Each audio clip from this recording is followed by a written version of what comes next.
ونتوكل عليه ونعوذ بالله من شرور أنفسنا ومن سيئات أعمالنا من يهده الله فلا مضل له ومن يضلل فلا هادي له ونشهد أن لا إله إلا الله وحده لا شريك له ونشهد أن سيدنا ومولانا محمدا عبده ورسوله الذي أرسله بالحق بشيرا ونذيرا وداعيا إلى الله بإذنه وسراجا وقمرا منيرا فقد قال الله تعالى في كلامه المجيد وبرهانه التوحيد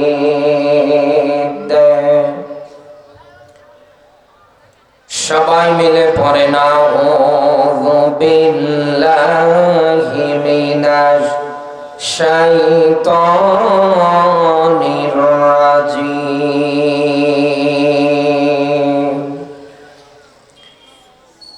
বিসমিল্লাহির রহমানির রহিম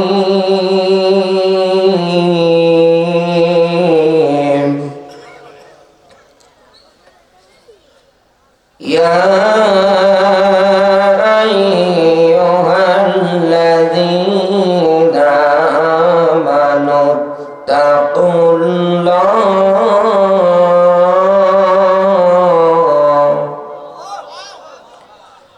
সাদাকাতা ইয়া রাব্বানা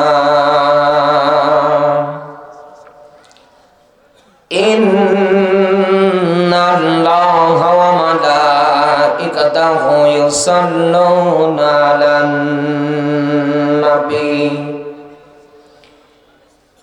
ইয়া আইয়ুহাল্লাযীনা আমানু সাল্লু আলাইহি ওয়া সাল্লিমু তাসলিমা আল্লাহুম্মা সাল্লি আলা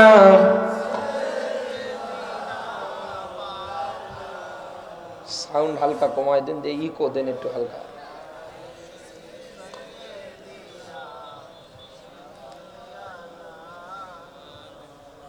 পৃথিবীতে কেউ স্থায়ী হয় না, হোক না সে ফেরাউন কি বানামরুদ, কেউ ভাবে চিরকাল রয় না। পৃথিবীতে কেউ স্থায়ী হয় না, হোক না সে ফেরাউন কি বানামরুদ, কেউ ভাবে চিরকাল রয় না। চলে যায় সব ছেড়ে যেতে হয়, মৃত্যু মানে না কোনো পরিচয়। সব রাজা মহারাজা আর মহাবীর, সব রাজা মহারাজা আর মহাবীর, কাউকে সে অবকাশ দেয় না।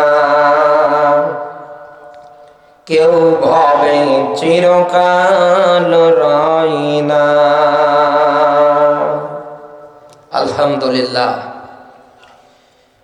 বাংলাদেশের ঐতিহ্যবাহী জেলা ঝিনাইদহ কালীগঞ্জ থানার অন্তর্গত দুধরাজপুর গ্রামবাসীর উদ্যোগে নবম বাৎসরিক ঐতিহাসিক তাফসীরুল কোরআন মাহফিলের স্বনামধন্য সভাপতি, আমাদের শ্রদ্ধাভাজন ব্যক্তিত্ব, আমাদের অভিভাবক, আমাদের মাথার তাজ,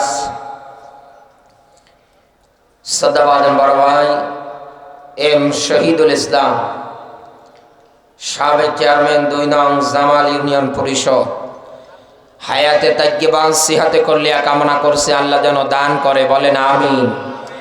আরো জোরে বলেন আমিন। মাহফিলে আলোচনা রেখেছেন সদাবাজন বড় ভাই মাওলানা মোহাম্মদ মাহফুজুর রহমান। আল্লাহ রাব্বুল আলামিন আমার প্রিয় ভাইয়ের আলোচনা আমাদের সকলকে যেন আমল করার তৌফিক দান করে, সেই সাথে তার কণ্ঠটা আল্লাহ যেন সারা বিশ্বময় কবুল করে নেয়। বলেন আমিন। আমার আগে আরো একজন আলোচনা করেছেন আমার শ্রদ্ধাভাজন ওস্তাদ ডক্টর মোহাম্মদ মাহবুবুর রহমান, অধ্যক্ষ সরকারি মাহতাবউদ্দিন ডিগ্রি কলেজ, কালীগঞ্জ, ঝিনাইদহ। অত্যন্ত চমৎকার জ্ঞানগর্ভ আলোচনা করেছে। সূরা ফুরকানের আয়াত থেকে ইবাদুর রহমান, রহমানের বান্দার গুণাবলীগুলো ব্যাখ্যা করছিলেন। আল্লাহ রাব্বুল আলামিন ওস্তাদের সম্মান মর্যাদা যা দিয়েছে আরো কোটি গুণে যেন বাড়িয়ে দেয়। বলেন আমিন। আরো জোরে বলেন আমিন। দল মত নির্বিশেষে প্রাণ প্রিয় ঝিনাইদহবাসী আল্লাহর দরবারে নতশিরে শুকরিয়া আদায় করছি যে মহান মালিক হাজার হাজার মানুষের ভেতর থেকে বাছাই ছাঁটাই করে কোরআনুল কারীম বলবার এবং শুনবার জন্য কবুল করেছে। খুশি হয়ে উচ্চ আওয়াজে জবান ছেড়ে বলছি আলহামদুলিল্লাহ। কোরআনের অনুষ্ঠানে আমরা আসতে পেরে বসতে পেরে সকলে খুশি তো, নাকি কারো মন খারাপ আছে, কষ্ট আছে? পৃথিবীতে কোনো মানুষ যদি কোরআনের জন্য নিজের জীবন জিন্দেগি সময় সম্পদ টাকা পয়সা ব্যয় করতে পারে, মরণের পরে আমার আল্লাহ রাব্বুল আলামিন তার কাছে এগুলোর হিসাব নেবে না।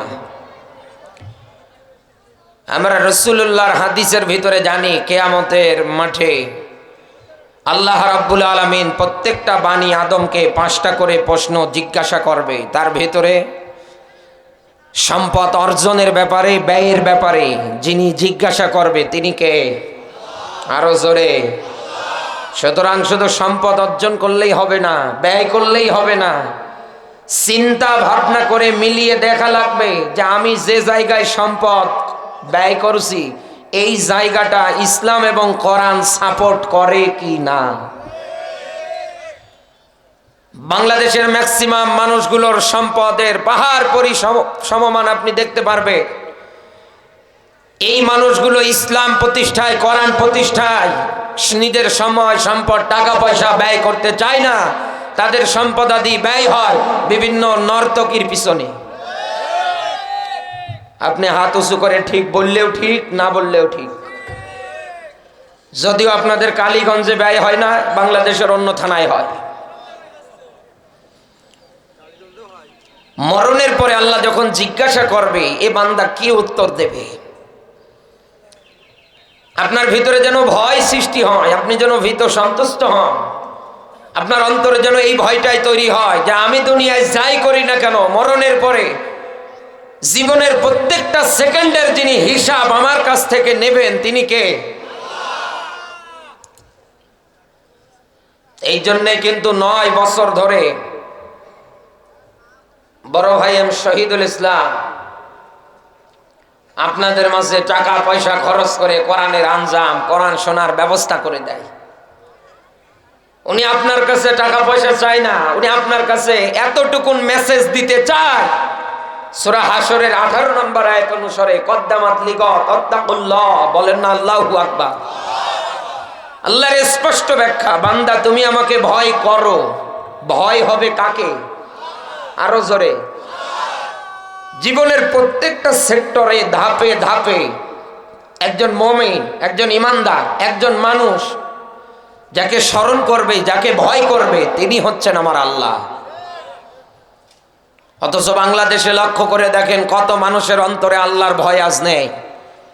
যে মানুষগুলোর অন্তরে আল্লাহর ভয় নেই আপনি হিসাব করে মেলাবেন ওদের দ্বারা মানুষ হত্যা করা 1-2 ব্যাপার, ওদের দ্বারা এই জমিনে সাদাবাজি করা 1-2 ব্যাপার, ওদের দ্বারা এই জমিনে অন্যায় অবিচার জুলুম নির্যাতন করা 1-2 ব্যাপার। আল্লাহর ভয় ভীতি যাদের অন্তরে আছে আপনি হিসাব করে মেলাবেন এই জমিনের ময়দানে তারা হাসতে হাসতে ফাঁসির দড়িতে জীবন দেয়, এরপরেও বাতিলের তাগুদে আইনের কাছে মাথা নত করে না। আপনি এরকম নজির অনেক দেখতে পারবে। এরপর পরে আল্লাহ ডাক দিয়ে বলছে, আগামী কালকের জন্য কি পুঁজি জোগাড় করছো চিন্তা ভাবনা করো। তুমি যা করো জানে কে? আরো জোরে। ঘরের দরজা জানলা বন্ধ করে আপনি একটা ঘরের মধ্যে যাই করেন না কেন, আপনার মা না জানলে, বাবা না জানলে, পরিবার না জানলে, আহাল বর্ডার না জানলেও জানে কে? আরো জোরে। তিনি হচ্ছেন আলিমুম বিজাতিস সুদূর। মানুষের অন্তরে কি চলে না চলে জানে কে? এখানে আলেম ওলামা উপস্থিত আছে, আমি জানি। আপনাদের মসজিদের ইমাম খাতিব সাহেব আছে। জিজ্ঞাসা করেন আগামীকাল বলতে আল্লাহ রাব্বুল আলামিন কোরআনের এই ব্যাখ্যায় কি বুঝিয়েছে? এক বাক্যে জবাব দিয়ে বলবে ইয়াউমাল কিয়ামা। আগামীকাল বলতে কিয়ামতের ময়দানকে বুঝিয়েছে কে? এই ময়দানে এসেছেন, এখান থেকে কোরআনের ব্যাখ্যা শুনবেন। আপনার ব্যক্তি, পরিবার, সমাজ, রাজনীতি, অর্থনীতি, জীবনের প্রত্যেকটা সেক্টরে ধাপে ধাপে ইসলাম আর কোরআন ব্যতীত মানব রচিত কোনো আইন যেন এই জমিনে আপনি না মানেন। আর এটার দ্বারা এই জমিনে আপনার অন্তরে আল্লাহর ভয় ভীতি তৈরি হবে। এখান থেকে নেক কাজ হবে আপনার দ্বারা। আজরাইল আসার আগ পর্যন্ত আপনি ঈমানের উপরে অটুট থাকবেন। এই ক্যাটাগরিতে থেকে যদি আপনি মারা যেতে পারেন, মরণের পরে আমার আল্লাহ আপনাকে বিনা বিচারে বিনা হিসাবে জান্নাতি মেহমান হিসাবে ঘোষণা দেবে। বাংলাদেশের সিস্টেম বড় আলাদা। শুধু সামিয়ানার নিচে এসে হাত উঠিয়ে সায় দেয়, জোরে জোরে কথা বলে, যেই না সামিয়ানার থেকে বের হয়ে যায় কালকেই দেখবেন একটা বিড়ি আর একটা চা আর একটা লাল পানির জন্য জালেমের পিছনে দাঁড়িয়ে স্লোগান দেয়। আপনার এই ঝিনাইদহের বাজারে আপনি যাবেন, যাওয়ার পরে হিসাব করে মেলাবেন একটা খাসি ছাগল যদি জবাই হয়, যেমন আজকে আপনাদের গ্রামে মহিষ জবাই হয়েছে, বাইরে যদি মহিষটা জবাই হতো, আপনাদের এলাকার যার টাকা পয়সা বেশি উনি যাওয়ার পরে মহিষের মাথাটা কিনে নিয়ে আসতো, তো একটা মহিষের মাথার দাম কমপক্ষে 7 থেকে 8 হাজার টাকা হবে, হবে না? একটা মহিষের মাথা, একটা ছাগলের মাথা আপনি কিনতে যাবেন 7-8 হাজার টাকার নিচে আপনি পাবেন না। অথচ আপনি আল্লাহর সৃষ্টি, আশরাফুল মাখলুকাত, সৃষ্টির সেরা জীব, আপনাকে জালেমরা কিনে নেয় মাত্র 20 টাকা দিয়ে। আপনার এই মাথা বিক্রি হয় কয় টাকা? 20 টাকা। ওই যে বললাম না, একটা চা খাওয়াবে, একটা পান খাওয়াবে, একটা সিঙ্গারা খাওয়াবে, আর একটা টান হাতে দেবে যেটা 2 নখের ফাঁসে ধরে খায়। এই চলছে স্লোগান, এ অমুক দল, ও অমুক দল, এক কথা বলে না কেন? অথচ একটাবারও আপনি চিন্তা করে হিসাব করে মেলাচ্ছেন না। এই জমিনের ময়দানে আমি যাদের পক্ষে স্লোগান দিচ্ছি, যাদের পক্ষে কাজ করছি, এই জমিনে তারা আল্লাহর বিধান, ইসলামী হুকুমত কায়েমের পক্ষে কি না? আল্লাহ তো বিবেকটা দিয়েছে আপনাকে, আপনি মেলাচ্ছেন না কেন? কেন আজ বিক্রি হয়ে যাচ্ছে? মাহফিলে যেহেতু এসেছেন, আপনি এখান থেকে পুঁজি অর্জন করবেন, শিক্ষা নিয়ে যাবেন। রসুলের হাদিস অনুসারে রসুল বলেন, লা তাজআলু বুয়ুতান মাকাবির, তোমরা তোমাদের ঘরগুলোরে কবর বানাবে না। এখানে ঘর বলতে শুধু থাকার ঘর না, সমাজ জীবন একটা ঘর, রাজনৈতিক জীবন একটা ঘর, অর্থনৈতিক জীবন একটা ঘর। একটা মানুষের জন্ম থেকে শুরু করে মরার আগ পর্যন্ত ধাপে ধাপে প্রতিটা সেক্টরে সেক্টরে একখানা কিতাবের বিধান চলবে, সেটাই আল্লাহর কোরআনে। আদম থেকে শুরু করে নবী মুহাম্মদুর রাসূলুল্লাহ পর্যন্ত যত নবী আর রাসূল এই জমিনে এসেছে, প্রত্যেকটা নবী রাসূলের দাওয়াত ছিল এক, আনিবুদুল্লাহ, জমিনে ইবাদত হবে কার? আরো জোরে। দ্বিতীয়ত ওয়াজতানিবুত তাগুত, মানুষের তৈরিকৃত নিয়ম নীতি, মানুষের তৈরিকৃত আইন, শয়তানের তৈরিকৃত নিয়ম নীতি, এগুলো লাথি মেরে এই জমিন থেকে বিদায় করে দেওয়া লাগবে। কারণ এগুলোর সঙ্গে কারো যদি সম্পর্ক থাকে, লোকটা জান্নাতে যেতে পারবে না। লোকটাকে জাহান্নামে যিনি দেবে তিনি কে? বাঁচানোর জন্য এসেছিলেন আপনাকে। আল্লাহ উলামা ওয়ারাসাতুল আম্বিয়া, নাবী শব্দটা 1 বছর, আম্বিয়া শব্দ বহু বছর। আদম থেকে শুরু করে মুহাম্মদ রাসূলুল্লাহ সাল্লাল্লাহু আলাইহি ওয়াসাল্লাম পর্যন্ত যত নবী রাসূল এসেছেন তাদের দাওয়াত জীবনে একটা ছিল, কিয়ামতের আগ পর্যন্ত যত আলেম আসবে তারা যেমন রাসূলের ওয়ারিস, তাদেরও দাওয়াত হবে এই একটাই, জমিন যার, জমিনে হুকুম আইন চলবে কার? আলালাহুল খুলকাল আম, সৃষ্টি যার, জমিনে আইন হুকুম চলবে একমাত্র তার। অথচ আমার বাংলাদেশে দুঃখের বিষয়, যেখানে সব টুপিওয়ালারা একদিকে দাঁড়িয়ে স্লোগান দেয়, আমার এই 56,000 বর্গ মাইলের দেশে আফসোস লাগে, একদল টুপিওয়ালা আজও জালেমের পা চেটে জোট বেঁধে ক্ষমতায় যাওয়ার স্বপ্ন দেখে। বাংলাদেশে আপনি লক্ষ্য করে দেখেন এই ক্যাটাগরির মানুষ অনেক পাবে। ও বাংলার মুসলমান, আপনি আমার কথায় রাগ করেন আর মন খারাপ করেন, যাই করেন না কেন, বাস্তব কথাগুলো আমি আপনার মাঝে উপস্থাপন করছি। আপনার ফাইটে যাক আর ছেড়ে যাক, যে হয় হোক, দেখার বিষয় না। যেখানে প্রত্যেকটা নবী রাসূলের দাওয়াত ছিল একটা, হুকুম যার, আইন যার, এই জমিনের ময়দানে বিধানও চলবে তার। অথচ সেই জায়গায় আজ আমাদের মতো মৌলবীরা জালেমের পা চেটে বসে আছে। এক কথা বলে না কেন? অথচ দাবি করে আমি বিশ্ব নবীর ওয়ারিস, অথচ দাবি করে আমি নবীদের ওয়ারিস। কোরআন স্পষ্ট ভাষায় বলছে, ওয়া মানে ওই মান মানে ব্যক্তি আল্লাহ সবচাইতে বড় জালেম আল্লাহর দৃষ্টিতে ওই লোকটা, মিম্মান কাতামা শাহাদাতান ইনদাহু মিনাল্লাহ, যেই লোকটা দুনিয়ার ময়দানে কোরআনুল কারীমের সত্য কথাগুলো জানার পরেও গোপন করে দেয়, এ আলেম না, এ আলেম নামে জালেম। বাংলাদেশে এই জালেমরা মুসলমানদের মাঝে বিভ্রান্ত ছড়ায়। তারা আয়াতের ব্যাখ্যা করে, ওমা খলাকতুল জিন্না ওয়াল ইনসা ইল্লা লিয়াবুদুন, আল্লাহ মানুষ আর জিনদের বানিয়েছে শুধুমাত্র, কেবলমাত্র, একমাত্র তার ইবাদত করার জন্য, দাসত্ব করার জন্য, গোলামি করার জন্য, এতটুকু। অথচ একটা বারো জবান দিয়ে বলে না। মসজিদে আজান হওয়ার পরে নামাজে দাঁড়া যেমন ফরজ, রমজান মাস পেলে রোজা রাখা যেমন ফরজ, সামর্থ্যবান হলে, নিসাব পরিমাণ সম্পদের মালিক হলে যাকাত দেওয়া যেমন ফরজ, হজ করা যেমন ফরজ, ঠিক তেমনি এই দুনিয়ার ময়দানে ইবাদত, আল্লাহর পথে জান মাল দিয়ে দিনকে প্রতিষ্ঠিত করা, নামাজ রোজার মতো ফরজ ইবাদত। আজ এই ব্যাখ্যা অনেক মৌলবি করে না। ও জানে যে এই ব্যাখ্যা করতে গেলে আমার ইমামতি থাকবে না, আমার চাকরি চলে যাবে। এই ক্যাটাগরির মানুষ আমাদের দেশে আছে না নেই? আরো জোরে, জোর হলো না? বাস্তবতায় আপনি আমার কথাগুলো একটু বুঝে শুনে উত্তর দেবেন। এই পৃথিবীর ময়দানে আপনি হিসাব করে মেলান, এমনও জায়গায়, এমনও মসজিদ কমিটিদের পাবেন যারা আল্লাহর কোরআনের হক কথা মসজিদের মেম্বারে ইমাম বলুক উনি চায় না। আছে না নেই? বাংলাদেশে এমনও আলেম আছে 12 চন্দ্রের খুতবা পড়ি পার করে দেয়। শুধু এতটুকু নেই, কানে হাত দিয়ে 4 আলিফ টান দিয়ে শুধু ব্যাখ্যা বিশ্লেষণ করছে, এই এতটুকু নেই, আর কিছু নেই। ঝিনাইদহবাসী খেয়াল করবেন,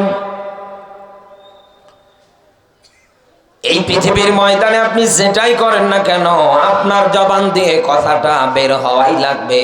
কারণ কোরআনুল কারীমের মধ্যে আমার আল্লাহ 1500 বছর আগে ব্যাখ্যা করেছে। আল্লাহ পাক বলেন, নবী আপনি বলেন, কুলিন্নাস সালাতি ওয়া নুসুকি, বলেন না আল্লাহু আকবার। এই পৃথিবীর ময়দানে আমার নামাজ, আমার রোজা, আমার হজ, আমার যাকাত, আমার রাজনীতি, আমার দল করা, আমার নেতা মান, আমার সংগঠন লিল্লাহি রাব্বিল আলামিন, একমাত্র হবে আল্লাহর জন্য। এই বাংলাদেশে এবার আপনি একটু লক্ষ্য করে মিলিয়ে দেখেন, গবেষণা আকারে চিন্তা ভাবনা করে বুঝে শুনে উত্তর দেন।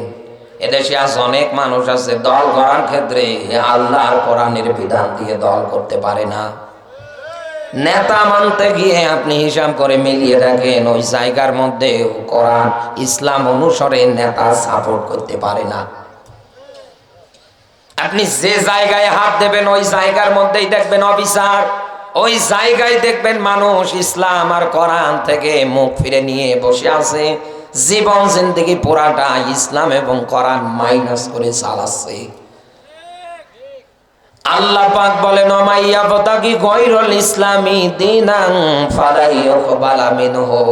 পৃথিবীর ময়দানে ইসলাম বাদ দিয়ে, কোরআন বাদ দিয়ে কারো যদি ব্যক্তি চলে, পরিবার চলে, কারো যদি অর্থনীতি হয়, কারো যদি নেতা মানা হয়, কারো যদি রাজনীতিটা হয়, আল্লাহ রাব্বুল আলামিন বলেন ফালাই ইউকবালা মিনহু, একটাও যিনি কবুল করে না তিনি কে?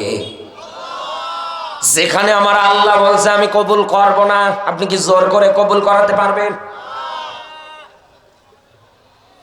মনের ভিতরে প্রশ্ন আসতে পারে, কেন আমার আল্লাহ রাব্বুল আলামিন এই মানুষগুলোর ইবাদত বন্দেগী জীবন জিন্দেগি কবুল করে না? আল্লাহ রাব্বুল আলামিন চমৎকার ব্যাখ্যা দিয়ে ডাক দিয়ে বলছে, ইন্নাদ দীনা ইনদাল্লাহিল ইসলাম, আমার কাছে গ্রহণযোগ্য মনোনীত একটা মাত্র জীবন ব্যবস্থা, তার নাম ইসলাম। এখানে আলেম দ্বারা আছে জিজ্ঞাসা করে, দিনের আগে আলিফ লাম শব্দটা আমার আল্লাহ যোগ করে ইসলাম কে নির্দিষ্ট করে বুঝিয়েছে যে পৃথিবীতে একটা মাত্র ধর্ম আমি আল্লাহর কাছে গ্রহণযোগ্য মনোনীত, তার নাম ইসলাম। ইসলাম ব্যতীত পৃথিবীতে যত ধর্ম আছে, যত কিছু আছে, যত নিয়ম নীতি আছে, এগুলো একটাও আমার আল্লাহর কাছে গ্রহণযোগ্য না, মনোনীত না। আল-ইয়াওমা আকমালতু লাকুম দীনাকুম ওয়া আতমামতু আলাইকুম, সূরা মাইদার এই 3 নাম্বার আয়াত অনুসারে আল্লাহ রাব্বুল আলামিন জমিনের ময়দানে দ্বীনকে পূর্ণাঙ্গ আকারে ঘোষণা দিয়েছে। এটা কমপ্লিট কোড অফ লাইফ, পরিপূর্ণ একটা জীবন ব্যবস্থা। আপনার ব্যক্তি চলবে কিভাবে, আপনার পরিবার চলবে কিভাবে, আপনার সমাজনীতি হবে কিভাবে, আপনার অর্থনীতি হবে কিভাবে, আপনি রাজনীতি করবেন কিভাবে, সবকিছু যিনি ইসলামে পরিপূর্ণ ব্যাখ্যা করেছে তিনি কে? অথচ সেই হুজুরেরা আজ আপনি মিলিয়ে দেখেন, ইসলামের হাজারো জ্ঞান অর্জন করার পরেও, জরি ভর্তির ডিগ্রি থাকার পরেও এই জমিনের ময়দানে কোরআন হাদিসের হক স্পষ্ট কথাগুলো বলতে পারে না, শুধু চাকরি হারানোর ভয়ে কথা বলে। আমাদের অবস্থা দাঁড়িয়েছে ঠিক এই রকম। এক লোক ইমামতি করার জন্য এক মসজিদে গিয়েছে, যাওয়ার পর পরে আলোচনা করেছে সুদের ওয়াজ করা মাত্রই মসজিদের যিনি ক্যাশিয়ার উনি একটু কেমন কেমন করে, ডাক দিয়ে বলছে, আমি আপনার এই জায়গায় নিয়ে আসলাম, আপনি এই জায়গায় আসার পরে কোথায় ভালো ভালো ওয়াজ করবেন তা না, আপনি এই জায়গায় আসার পরে সুদের ওয়াজ করেন, আপনার ইমামতির দরকার নেই। চিন্তা করে কি করলাম, ইমামতি এটাও হলো না, দেখি তো আরেক জায়গায় যাই। আরেক জায়গায় যাওয়ার পর পরে সুন্দর করে কানে হাত দিয়ে ওয়াজ করছে পর্দার বিষয়ে। মসজিদের যিনি সেক্রেটারি, ওর বউ আল্লাহর ওয়াস্তে পর্দা করে না, ওর বউ বেরাকে চাকরি করে, মানুষের মোটর সাইকেলে উঠে ঘোরাঘুরি করে। ইমাম সাহেবের মুখে এসব ওয়াজ শোনার পর পরে রেগে ফায়ার ডাক দিয়ে বলে, ইমাম কি ওয়াজ করেন, আমার বউ বেপরদায় চলে, আপনার বলার কি দরকার? আমার বউ মার্কেটে যায় না যেখানে যায় আপনি আবার জাতির মাঝে এসে বলেন। ইমাম বলছে, আমি তো আপনার বউয়ের নাম ধরে এই জায়গায় কোনো কিছু বলি না। ডাক দিয়ে বলছে, দেখো তুমি ওই মেম্বারে বসে যা বলেছো ও সব আমার বউয়ের জীবনে মিলে গিয়েছে, তোমার ইমামতি এ জায়গায় হবে না। মনে মনে চিন্তা করে যেখানেই যায় ওই জায়গায় গন্ডগোল বেজে যায়। এবার আর এক জায়গায় যে ওয়াজ করছে ঘুষের, মসজিদের সামনের কাতারে যারা বসে আছে সবগুলো ঘুষখোরের তালিকায়। উনি সুন্দর করে ব্যাখ্যা করেছে, দুনিয়ায় যারা ঘুষ দেয়, যারা নেয়, যারা লিপিবদ্ধ করে, যারা সাক্ষী থাকে, কিলাহুমা ফিন্নার, সবগুলোকেই যিনি জাহান্নামে দেয় তিনি কে? সামনের কাতারের মুসল্লিরা নামাজ শেষ ডাক দিয়ে বলে, ইমামের বাড়ি কই? ওর মাথাম ফাটা। ও আমার এলাকায় এসে আমাকেই উল্টা পাল্টা বলে যায়, ওর হাত পা সব বুড়ো করে দে। হাতে পায়ে ধরে বলছে, আমার কিছু বইলেন না, আমি এই জায়গায় আর ইমামতি করব না। জায়গা থেকে চলে যাওয়ার পরে মূর্খ এলাকায় গিয়েছে, যে জায়গায় শিক্ষিত মানুষ খুবই কম। যাওয়ার পর পরে আলোচনা তেমন করে না, নামাজে দাঁড়িয়ে চমৎকার কণ্ঠ দিয়ে সূরা ইয়াসিন তেলাওয়াত করছে। ইয়াসিন অল কোরআনিল হাকিম, বলেন আল্লাহু আকবার। এক মুমিন তেলাওয়াত করার পর পরে জুমার নামাজ যখন শেষ হয়ে গিয়েছে, মসজিদের যিনি সভাপতি আছে ডাক দিয়ে বলে, ভাই এই মসজিদের যিনি ক্যাশিয়ার, ওর বাপের নাম ইয়াসিন আর ওর নাম হাকিম, তুমি মিয়া প্রথম দিনে এসে বাপ বেটার নামে সূরা বললে, আমি যে মসজিদের সভাপতি আমার নামে সূরা কই? ডাক দিয়ে বলে, চাচা বলেন কি? আমি তো কোরআনের আয়াতের ব্যাখ্যা আয়াত তেলাওয়াত করেছি।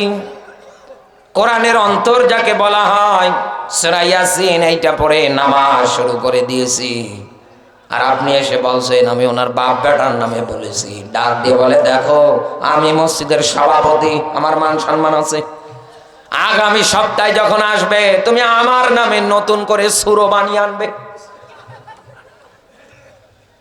চিন্তা করে মহা মুসিবত, বিপদে পড়ে গেলাম, এখন কিভাবে ওনার নামে সূরা বানায়? ডাক দিয়ে বলে, চাচা আপনার নাম কি? বলছে বাবর মিয়া। বিসমিল্লাহর বা থেকে সূরা নাসের সিন পর্যন্ত 114টা সূরা খোঁজাখুঁজি করার পরেও বাবর মিয়ার নামে কোনো সূরা খুঁজে পায় না। ইমামতিও টেকানো লাগবে। শেষমেশ গবেষণা করে নিজের ব্রেন বুদ্ধি দিয়ে একটা সূরা বানিয়েছে। মসজিদে এসে খুতবা দিয়ে নামাজে দাঁড়িয়েছে। পরের সপ্তাহে তিলাওয়াতে যাওয়ার আগে ক্যাশিয়ার থেকে শুরু করে সভাপতি পর্যন্ত সবাই গালা হাসার দিচ্ছে, আমাদের সভাপতির মান সম্মান যেন থাকে। চোখ বন্ধ করে নিয়াজ ছেড়ে দিয়ে ডাক দিয়ে বলছে, ইয়া বাবর আনতা কালবর ওয়াবিকা খিঞ্জির জাদ্দুকা হিমার। এমন কায়দায় টান দিয়ে দিয়ে পড়ছে, পিছনের মুসল্লি সব বলছে আল্লাহু আকবার। নামাজ যাই হোক কোনো মতো শেষ। লোকজন ডাক দিয়ে বলে, ভাই বাপের জন্মেও তো এরকম সূরা আমরা শুনি নাই, তুমি কি আজব সুর শোনালে? যেহেতু আজব আজব লাগছে, তাড়াতাড়ি করে তুমি আমাদের একটু অর্থটা করে দাও, এটার মানে কি, ব্যাখ্যা কি? ডাক দিয়ে বলছে, হে বাবর তুই কুকুর, তোর বাপ শুকুর, তোর 14 গোষ্ঠী মূর্খ। কালীগঞ্জবাসী বলেন তো, এই লোকটা কোনো জায়গায় গিয়ে কি ইমামতিতে টিকতে পারবে? আরো জোরে বলেন। এই জন্য মসজিদের খতিব যারা আছেন, মসজিদের রক্ষণাবেক্ষণের যারা দায়িত্ব নেবেন, যাকে তাকে দেবেন না, হক্কানি দেখে আলেম হিসাবে নির্বাচিত করে দেন, যে আলেম হিসাবে জালেমের রক্তচক্ষুকে ভয় করে না, জালেমদের স্যালেন্ডার করে না, জালেমদের সঙ্গে ওঠা বসা করে না, জালেমদের বিপক্ষে দাঁড়িয়ে জানমাল দিয়ে লড়াই সংগ্রাম করার জন্য যে প্রস্তুত, এরকম মানুষকে আপনি আপনার মসজিদের খতিব বানান। সূরা তাওবার 18 নম্বর আয়াতের মধ্যে মসজিদের সভাপতি, সেক্রেটারি, ক্যাশিয়ার কারা হবে 1500 বছর আগেই আল্লাহ বর্ণনা করে দিয়েছে। 1 নম্বরে মান আমানা বিল্লাহ।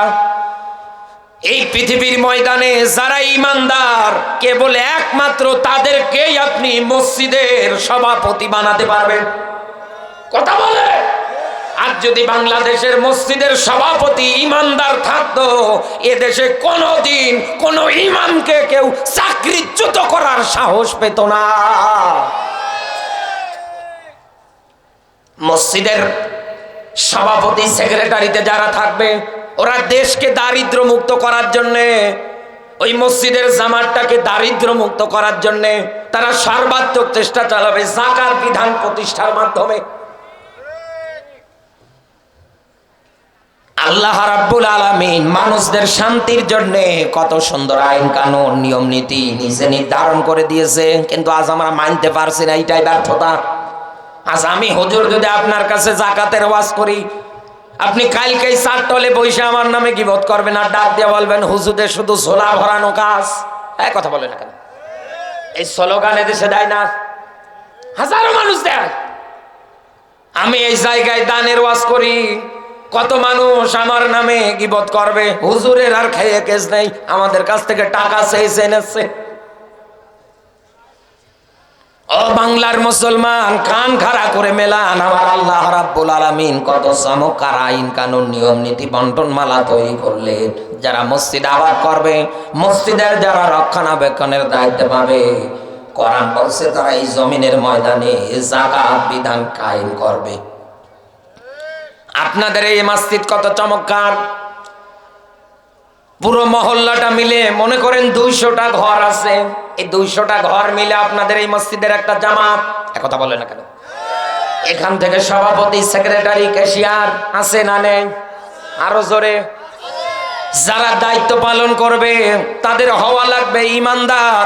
দ্বিতীয় নাম্বারে তারা দেশকে, এই 200 ঘরকে দারিদ্র মুক্ত করার জন্য আজীবন চেষ্টা করবে। যদি বলেন যে হুজুর কিভাবে, এবার আমি আপনাকে সুন্দর করে বোঝাচ্ছি, আপনি কান খাড়া করে মিলিয়ে নেন। আপনাদের মসজিদের যিনি খতিব, মনে করেন এই 200 ঘর, এই জায়গায় সমাজটা যাকাতের বিধান দেওয়া সরকার থেকে কায়েম করে দিয়েছে। সম্পদশালী মানুষ যারা আছে তাদের যাকাত দেওয়া লাগবে। আপনার এলাকায় একটা ফান্ড পর্যন্ত তৈরি হয়ে গেল, ওই ফান্ডের যিনি সভাপতি, যার হাত দিয়ে যাকাতের টাকা বন্টন হবে, তিনি আপনাদের মসজিদের খতিব সাহেব। এই 200 ঘর মানুষের থেকে উনি যাকাতের টাকা উত্তোলন করেছে। যাদের নিসাব পরিমাণ সম্পদের মালিক, যাকাত যাদের উপরে ফরজ, এরকম করে করে ওনার কাছে মনে করেন এই 200 ঘর আপনার এই গ্রামের মধ্যে থেকে যাকাতের টাকা এসেছে 50 লাখ। সাপোজ একটা এক্সাম্পল দিচ্ছি, আল্লাহর বান্দা 50 লক্ষ টাকা নিয়ে এই 200টা ঘরের মধ্যে যাচাই বাছাই করে দেখবে যাকাতের টাকাগুলো নেওয়ার মতো যোগ্য ব্যক্তিকে। ইনি এরকম করে 150 ঘর মাইনাস করে, 200-এর জায়গায় 150 ঘর মাইনাস করে 50টা ঘরে যাকাতের 1 লাখ করে টাকা বিতরণ করলেন। 1 লাখ করে টাকা যখন দিচ্ছিলেন, পরিবারকে ডাক দিয়ে বলছিলেন, দেখেন যে কোনো একটা ব্যবসা করেন, যে কোনো একটা কাজে লাগান, যে কোনো জায়গায় গিয়ে আপনি সেটেল হওয়ার চিন্তা ভাবনা করেন, 1 লক্ষ টাকা দিয়ে আপনি ব্যবসা শুরু করে দেন। ও বাংলার মুসলমান, দেখা যাবে হিসাব করে 1 বছরে আপনার এই দুধরাজ গ্রামটার মধ্যে 200 পরিবারের মধ্যে 50টা পরিবার দারিদ্র মুক্ত করা সম্ভব।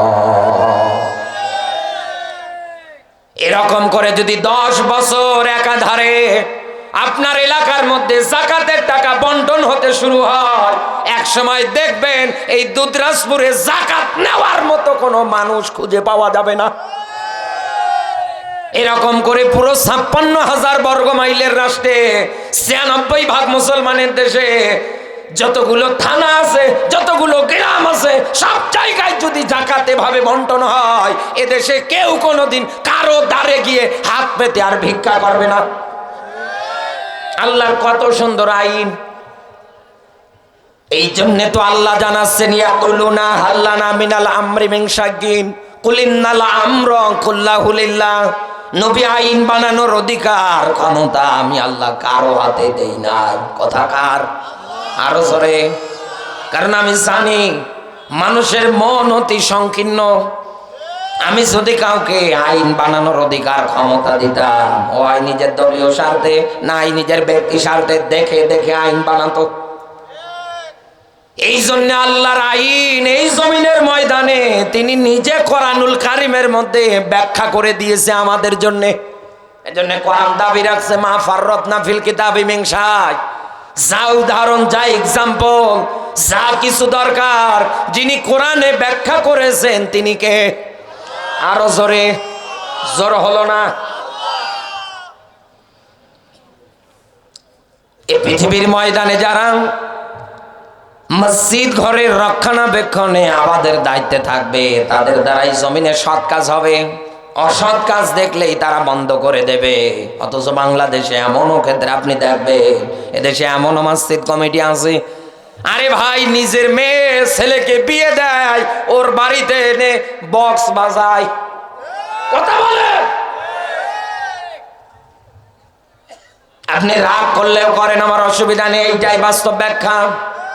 যেখানে আল্লাহর কোরআন বলছে ওয়ামিনান নাসি, নবী মানুষদের ভিতরে এমন একদল মানুষ আছে যারা অনৈতিক গান বাজনাগুলো টাকা পয়সা দিয়ে ক্রয় করে নেয়, আর এই গান বাজনাগুলো তাদেরকে আল্লাহর পথ থেকে চিরতরে দূরে সরে নিয়ে যায়। আল্লাহ পাক বলেন ফাকাদাল্লাহ দলালাম বাইদা, আমি আল্লাহ যদি কাউকে একবার পথভ্রষ্ট করে দেই, পথ হারা করে দেই, পৃথিবীর কে আছে তাকে আর রাস্তা দেখাবে? আল্লাহ ব্যতীত আর তো কে নেই আপনাকে রাস্তা দেখানো। অথচ আজ আমরা এই জায়গাগুলোতে যোগ্য মানুষদের পাঠাতে পারি না। আমরা জুব্বার বহর দেখি, মাথার টুপি দেখি, পাগড়ি দেখে পাগল হয়ে যা, কথা বলে না কেন? কিন্তু 10 বছর ধরে, 20 বছর ধরে, 50 বছর ধরে ইমামতিতে কাটিয়ে দেয়, একটা দিনও এই জমিনের ময়দানে আল্লাহর হুকুম, আইন কানুন বাস্তবায়ন হোক। চোর চুরি করার পরে ধরা পড়েছে, সাক্ষ্য প্রমাণের ভিত্তিতে প্রমাণ হয়েছে, কোরআন বলছে ওর হাত কেটে দাও। জেনা ব্যভিচার করতে ধরা পড়েছে, কোরআন বলছে মিয়াতা জলদা, ওকে 100 করে বেত্রাঘাত হাত দাও। অন্যায়ভাবে মানুষ হত্যা করেছে, কোরআন বলছে হত্যার বিধান হচ্ছে তাকে ওইভাবে হত্যা করো। এই আইনগুলো বাস্তবায়নের পক্ষে নিজেও ভূমিকা রাখে না, অন্য মানুষকেও ভূমিকা রাখতে আহ্বান করে না। এরকম ক্যাটাগরির মানুষ আমাদের দেশে নেই?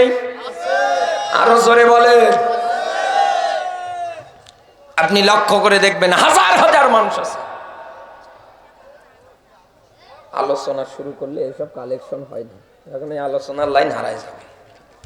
আপনাদের মসজিদের উদ্যোগে মাহফিল, বিশেষ করে এই মাহফিলটা প্রত্যেক বছরে যেন হয়, সেই নিয়তে আপনাদের কাছে একটু যাবে। যার কাছে যা আছে মেহরবানি করে 5টা মিনিটে দেবেন, এরপরে আমরা আবার আলোচনায় আসব। থাকবেন তো সবাই, নাকি কারা চলে যাবেন? কারা চলে যাবেন হাত উঠান দেখি। আপনি কিন্তু ওয়াদা দিয়েছেন, কথা দিয়েছেন। যুব সমাজ ব্যাগ নিয়ে যাচ্ছে, যার কাছে যা আছে যে যেভাবে পারেন যতটুকু মেহরবানি করে দেবেন। মহিলা প্যান্ডেলে সম্মানিত মায়েরা যারা আছেন, ওখানে যারা ভলান্টিয়ার আছেন, তাদেরকে আহ্বান করে বলছি আপনারা নিজেরাই কালেকশন করেন। 5 মিনিট সর্বোচ্চ, দ্রুত ব্যাগ নিয়ে যান। ভাই ব্যাগ নিয়ে যান, জিকির করেন সুবহানাল্লাহ আলহামদুলিল্লাহ সুবহানাল্লাহ আলহামদুলিল্লাহ লা ইলাহা সুবহানাল্লাহ আলহামদুলিল্লাহ লা সুবহানাল্লাহ আলহামদুলিল্লাহ লা ইলাহা। মেহেরবানি করে ভাই যার কাছে যা আছে দেবেন। এই মাহফিলটা যেন জারি থাকে, প্রত্যেক বছর যেন হয়। মায়েরা যারা আছেন আপনারাও মন খুলে দেবেন। আমি জানি মায়েদের মন অনেক নরম। মেহেরবানি করে মায়েরা আজকে স্বামীর পকেট মারা টাকাগুলো দিয়ে যান, দিয়ে বলে দেন আল্লাহ আমার স্বামীটার হায়াত তুমি বাড়িয়ে দাও। কি দোয়া কি খারাপ আছে নাকি? হ্যাঁ, আপনার টাকা হয়তো অজান্তে নিয়েছে, ওটা আজকে আপনার নামে ব্যয় করে দিচ্ছে। হ্যাঁ, এর জন্য মায়েরা যারা এসেছেন মেহেরবানি করে আপনারা দেবেন।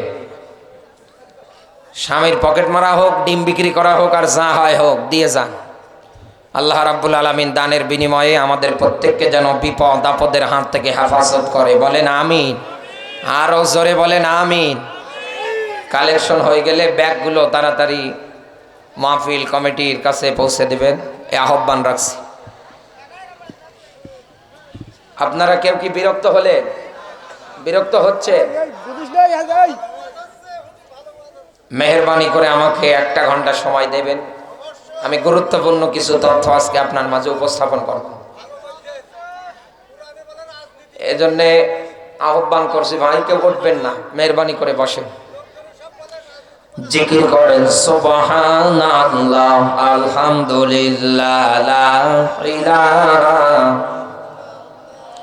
সুবহানাল্লাহ আলহামদুলিল্লাহ লা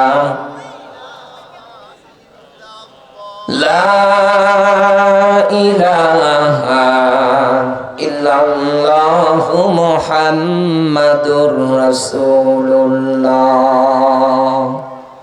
সাল্লাল্লাহু আলাইহি ওয়াসাল্লাম।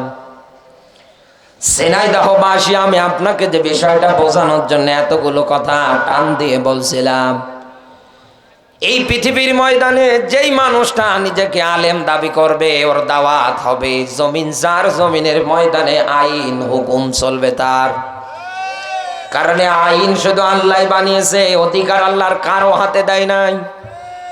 সুতরাং আপনার মুখে দাড়ি থাকলে, নিজেকে ইমানদার দাবি করলে এই জমিনের ময়দানে একমাত্র কেবলমাত্র আপনি আল্লাহর আইনের পক্ষেই কথা বলবেন।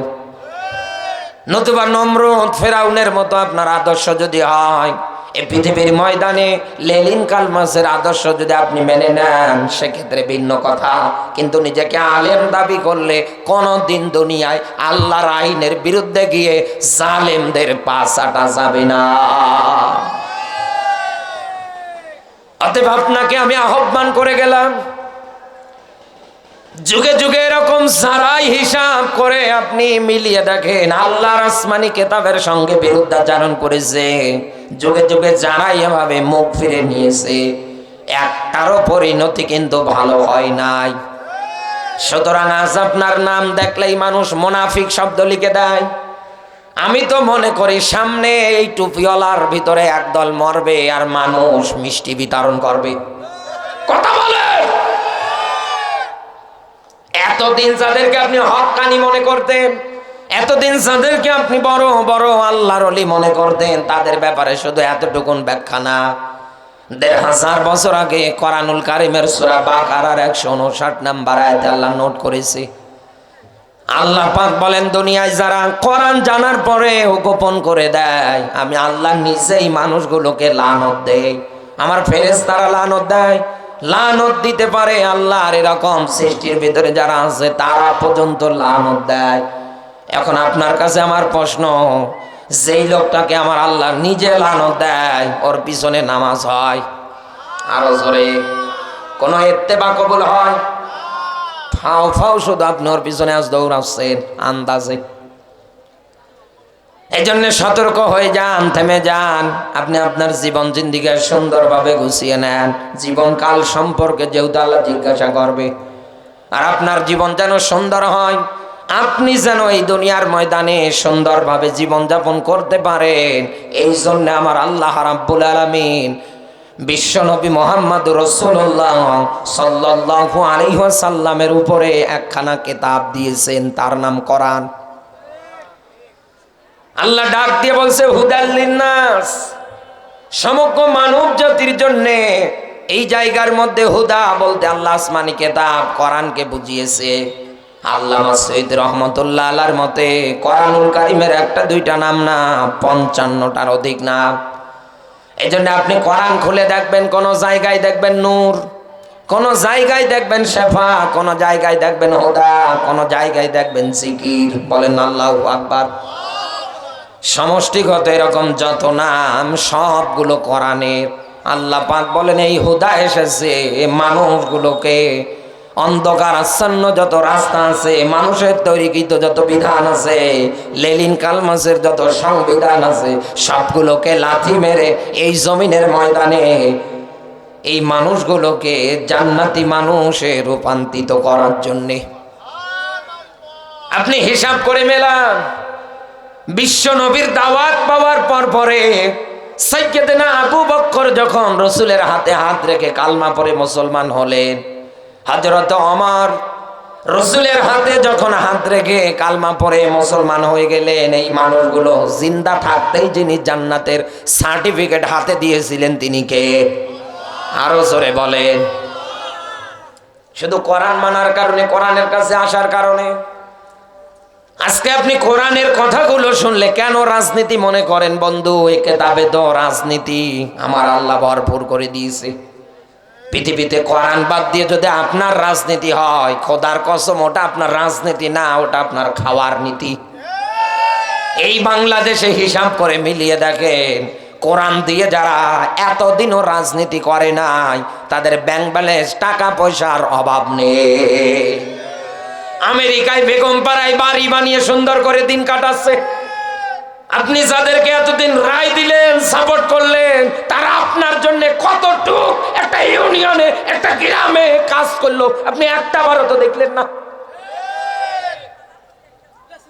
মার খেয়ে জুলুম নির্যাতন সহ্য করে পাহাড় সমমান নিজের উপরে মামলা, মিথ্যা মামলার পাহাড় নিয়ে আপনার মাঝে কোরআন দিয়ে আগামীতে শান্তি ফেরানোর জন্য একাধারে চেষ্টা করে যাচ্ছে টুপিওয়ালারা। অথচ আজ টুপিওয়ালাদের এই কথা শোনার পরে বাংলাদেশে অনেক এই রাজনীতির পেটনীতি মানুষগুলো আলেমদের নতুন করে রাজাকার গালি দিচ্ছে। আলেমদের বলে ধর্ম ব্যবসায়ী। আরে ভাই, আমাদের মাথা থেকে পায়ের আঙ্গুল পর্যন্ত অল টাইম এরকম লেবাস থাকে, কথা বলে না কেন? আমরা আপনাদের মতো ভোটের আগে মাথায় টুপি দিয়ে মুখে দাড়ি এরকম লেবাস আমরা আদর্শ আমরা ধরি না। ভোটকে কেন্দ্র করে সামনে এমন লেবাস আপনি তৈরি করছেন যে লেবাসের দিকে তাকালে, আপনার চেহারার দিকে তাকালে মনে হয় জান্নাত থেকে পালিয়ে এসেছে জিবরিলের ছোট ভাই।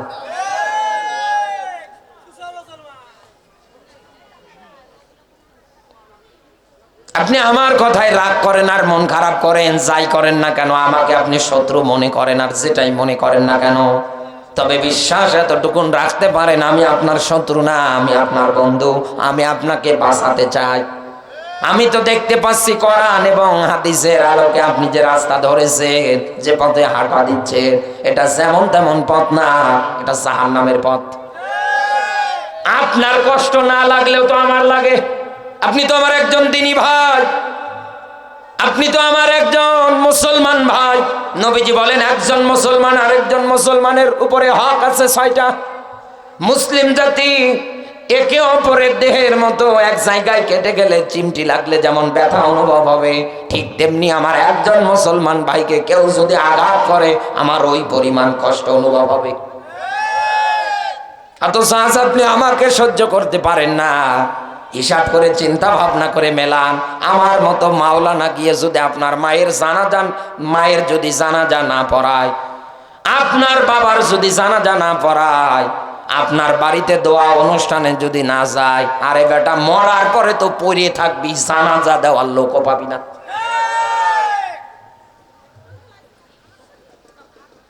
তোর মায়ের যদি বিয়েটা এই মাওলানা এই হুজুর গিয়ে না পড়াতো, জন্মের সময় কি হইতো? অথচ সব দিক দিয়ে দেখেন আমরাই আজকে খারাপ। না আমরা কারো 10 টাকা চুরি করছি, না আমরা কারো মাথায় বাড়ি দিচ্ছি, না কোনো জায়গায় আমরা চাঁদাবাজি করছি, কথা বলে না কেন? না কোনো জায়গায় গিয়ে দুর্নীতির কোনো আখড়া বসিয়েছি, কই কিছুই তো আমরা করি না। তারপরেও দিন শেষে মানুষ আমাদেরই গালি দেয়। আল্লাহর কোরআন হাতে নিয়ে কসম করে বলছি, পৃথিবীতে যারা আলেম ওলামাদের দিকে বাঁকা চোখে তাকায়, যারা কোরআনের হক কথা শোনার পরে আলেমদের গালি দেয়, কোরআন বলছে উতুল্লিম বাদা জালিকা সালিম, এটা অবৈধ সন্তান, এটা যার সন্তান। আপনার জন্য এই ব্যাখ্যাটা খাপের খাপ, মুমতাজের বাপ ঠিক আছে।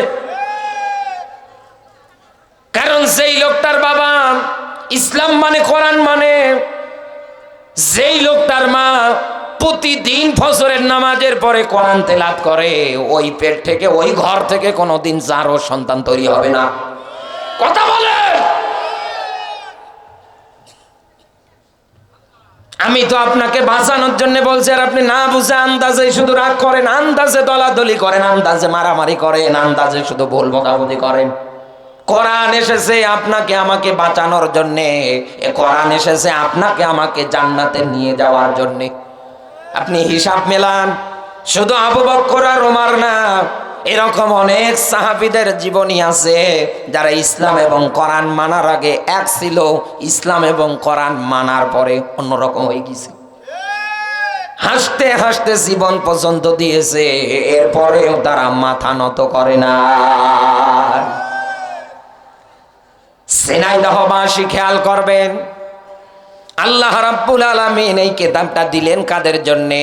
এখানে যারা আলেম আছে জিজ্ঞাসা করেন গ্রামাটিক্যালের কায়দা অনুসারে বালাগাত মান্তিককে যেটা বলা হয় লিন্নাস, এই লাম শব্দটা শুধুমাত্র কেবলমাত্র ব্যবহার হয় জিন্দা মানুষদের ক্ষেত্রে। 30 পারা কোরআন, 6666টা আয়াত, 114 খানা সূরা। আল্লাহ রাব্বুল আলামিন কোন মরা মানুষের জন্য দেয় নাই, এ কোরআন দিয়েছে জিন্দা মানুষের জন্য।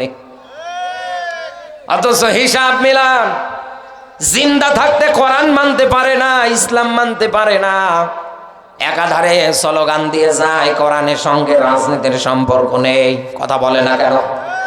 কোরআনে এই নেই ওই নেই, এটা মসজিদে থাকবে, মাদ্রাসায় পড়ে থাকবে, মানুষেরা এটা মুখস্থ করার পরে খতম তারাবি পড়াবে, এতটুকুনে সীমাবদ্ধ থাকবে। এটা দিয়ে আবার দেশ চালানো লাগবে কেন? সমাজ চালানো লাগবে কেন? এটা দিয়ে আবার সব জায়গা পরিচালনা করা লাগবে কেন?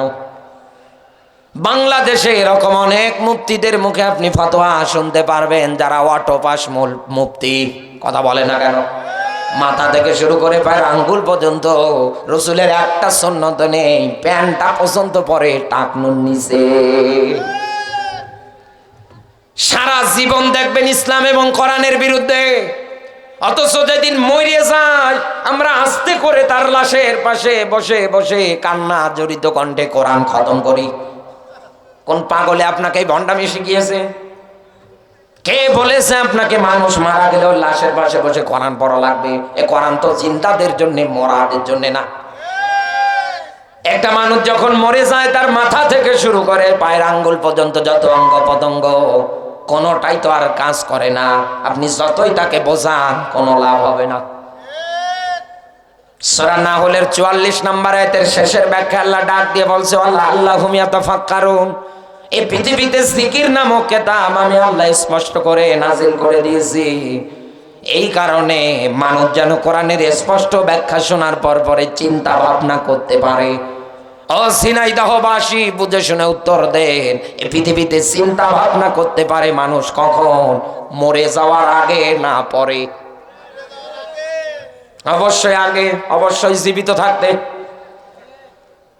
যিনি চেয়ারম্যান আছে ওনার কাছে গিয়ে আপনি একটা কার্ড চান যে আমার একটা চাউলের কার্ড করে দেন, আমার ফ্যামিলি অচল অবস্থা, আমার চলার মতো অবস্থায় নেই। ডাক দিয়ে বলবে তোর আর তোর বাপের নামটা তাড়াতাড়ি আমার কাছে লিপিবদ্ধ করে দিয়ে যা, আমি দেখছি তোর বিষয়টা মাথায় নিয়ে চিন্তা ভাবনা করে। কথা বলে না কেন? চেয়ারম্যান মরিয়ে যাওয়ার পরে আসেন তো চাউলের কার্ড পান নাকি? উনি আপনার বিষয়ে ভাবতেও পারবে না, চিন্তাও করতে পারবে না, কারণ ওনার হুঁশে নেই। লোকটা একেবারেই লাশ, নড়াচড়া করার মতো ক্ষমতা আর নেই। লোকটাকে তাড়াতাড়ি করে কবরের মধ্যে নিয়ে গিয়ে দাফন করানো হবে। ও বাংলার মুসলমান, এই জন্য তো কোরআন আল্লাহ রাব্বুল আলামিন নাজিল করেছেন স্পষ্ট আকারে জিন্দা মানুষদের জন্য। এ কোরআনের মধ্যে কোনো গোপন কথা নেই, কোনো অস্পষ্ট কথা নেই, যা দিয়েছে স্পষ্ট কথা। ইমানদাররা শুনলে ওদের ইমান বাড়বে, ওরা অন্তরের মধ্যে আনন্দ পাবে, মজা পাবে, তৃপ্তি পাবে, টেস্ট পাবে, সিদ্ধান্ত নেবে ওয়ালা রাব্বিহিম ইয়াতাওয়াক্কালুন, আল্লাহ বাদ দিয়ে আর কারো উপরে ভরসা করব না। দুনিয়ায় যারা জালেম আছে ওদের সামনেও কোরআন বলেন, ওরা কোরআন শোনার পর পরে এই গ্যারান্টি গুলো দেবে না। কোরআন জানিয়েছে ওয়ালা ইয়াজিদুজ জালিমিনা ইল্লা খাসারা, ওদের জ্বালা যন্ত্রণা, ওদের রোগ ব্যাধি, ওদের শেয়ার, ওদের সাম্রাজ্য সব কিছু নষ্ট হয়ে যাবে। কারণ ও যে 2 নাম্বার, ও যে চিটার বাটপার, মানুষ কোরআন হাদিসের আলোচনায় জেনে ফেলবে। এই জন্য দেখেন বাংলাদেশে আবার নতুন করে নতুন কায়দায় কোরআনের মাহফিল গুলো এদেশে জালেমের বাচ্চারা বন্ধ করে দিচ্ছে। 1800 কি কায়দায় আপনি দেখেন ওরস হচ্ছে, লাখে লাখে মানুষ যাওয়ার পর পরে 1800 খাওয়া দাওয়া করে করে আসছে। কথা বলে না কেন? কই একটা ভারত ওই জায়গায় 44 ধারা জারি হয় না? আমার জীবনের একটা হিস্ট্রি আছে। আপনাদের এই ঝিনাইদহ জেলারই ঘটনা, 2019 কি 20 সালের ঘটনা। 12 বাজার লাউদিয়া নামক একটা জায়গা, আপনি গিয়ে মিলিয়ে দেখবেন আছে। ওই জায়গায় একটা চেয়ারম্যান আছে, খুবই ডেঞ্জারাস। যুব সমাজের আয়োজন, আমাকে দাওয়াত দেওয়ার পরে চেয়ারম্যানকে অতিথি করেছে। আমি তো আর জানি না এই বেটা আটরসি করে। আমি আসছে মতো আইকেলা বাস দিয়েছি। 1.5 ঘন্টা 2 ঘন্টা ওয়াজ করা তো দূরে থাক, ওয়াজের শুরুতেই এই বলেছি, উনি লাভ দিয়ে দাঁড়িয়েছে। চিন্তা করলাম চেয়ারম্যান মানুষ, হয়তো কোনো কাজ আছে, কোনো কাজ হয়তো যাবে। ওরে আল্লাহ, দেখছে ওনার দিকে তাকিয়ে চোখগুলো মোটা মোটা করেছে। স্টেজে আমার কিছু বলে নাই, নেমে গেলেন। নেমে যাওয়ার পরে ঠিক উনি কিছু ছেলে পেলে পাঠালেন যে ওই হুজুরকে তাড়াতাড়ি পিটিয়ে সোজা করো। ম্যানেজিং কমিটিতে যারা আছে ওরা দৌড় দিয়ে এসে বলছে, হুজুর তাড়াতাড়ি ওয়াজ বন্ধ করেন। কেন? একটু আগে যে চেয়ারম্যান বসেছিল উনি আটরসি করে, আটরসিতে 2 ট্রাক গরু দেয়, আর আপনি ওনার পীরকে গালি দিয়েছে। পালানোর মতো রাস্তা আর আজ নেই। ম্যানেজিং কমিটির একটা মুরব্বী লোক দেখছে, হাউমাউ করে কাঁদে, ডাক দিয়ে বলে, বাবা তুমি ওর সম্পর্কে কিছুই জানো না। ও এমন ডেঞ্জারাস একজন মানুষ। ও যদি রাস্তা দিয়ে হেঁটে যায়, কোনো মানুষ যদি ওর পিছনে গিয়ে গাড়ির কোনো হরেন দেয়, ও এমন খেপা, হাতে লাঠি নিয়ে ওই জায়গায় পিটিয়ে ওরে নিজ অর্থয় না হাসপাতালে পাঠায়। তুমি এই লোকের বিরুদ্ধে বললে কেন? ডাক দিয়ে বললাম, চাচা স্টেজে ওঠার আগে আপনি যদি আমার একবার বলতেন আমি বলতাম না। না বলেছেন এজন্য আমি বলে ফেলেছি, কি করব? বলছে যা হয় হোক, আপনি নিরাপদে বাড়ি চলে যান। নভেম্বর মাসের দিকে প্রচন্ড শীত থাকে, ঠান্ডা থাকে। শেষ পর্যন্ত জুতো জোড়া হাতে নিয়ে মঞ্চের ওই পিছন সাইড দিয়ে জমি বাড়ি আইল ধরে ধরে এই শীতের রাতে থর থর থর থর করে কাঁপছি আমি। শুধু ওই চেয়ারম্যানের ভয়ে পালানো লাগছে। ও বাংলার মুসলমান, আপনি হিসাব করে দেখেন, যেই জায়গায় মানুষের ঈমান নষ্ট হয়, যেই জায়গায় মানুষ আল্লাহর চাইতে বাবাকেই বড় মনে করে, ওই জায়গায় একটা বারো 44 ধারা জারি হয় না। প্রতি বছর বাংলাদেশে লালনের মাজারে মেলা হয়। বাংলাদেশে নিরাপদতম গাঁজা খাওয়ার একটা জায়গা। পুলিশেরা পাহারা দেয় আর ওনারা গাঁজা খায়। জোরে বলেন সুবহানাল্লাহ। বাংলাদেশে আপনি হিসাব করে মিলিয়ে দেখেন, ওই জায়গার মেলা কোনোদিন বন্ধ হয় না। আপনি যখন এই তাফসীর মাহফিলে, কোরআনের মাহফিলে জিন্দা মানুষগুলোকে হেদায়েতের পথে আনতে চাইবেন কোরআন হাদিসের বাস্তব ব্যাখ্যা দিয়ে, তখনই দেখবেন এই দেশের ইউনোরা, এই দেশের ডিসিরা, এই দেশের চেয়ারম্যানেরা, এই দেশের মেম্বারেরা, এই দেশের এমপিরা, এই দেশের মন্ত্রীরা আপনার মাহফিলে 44 ধারা জারি করে বসে থাকে।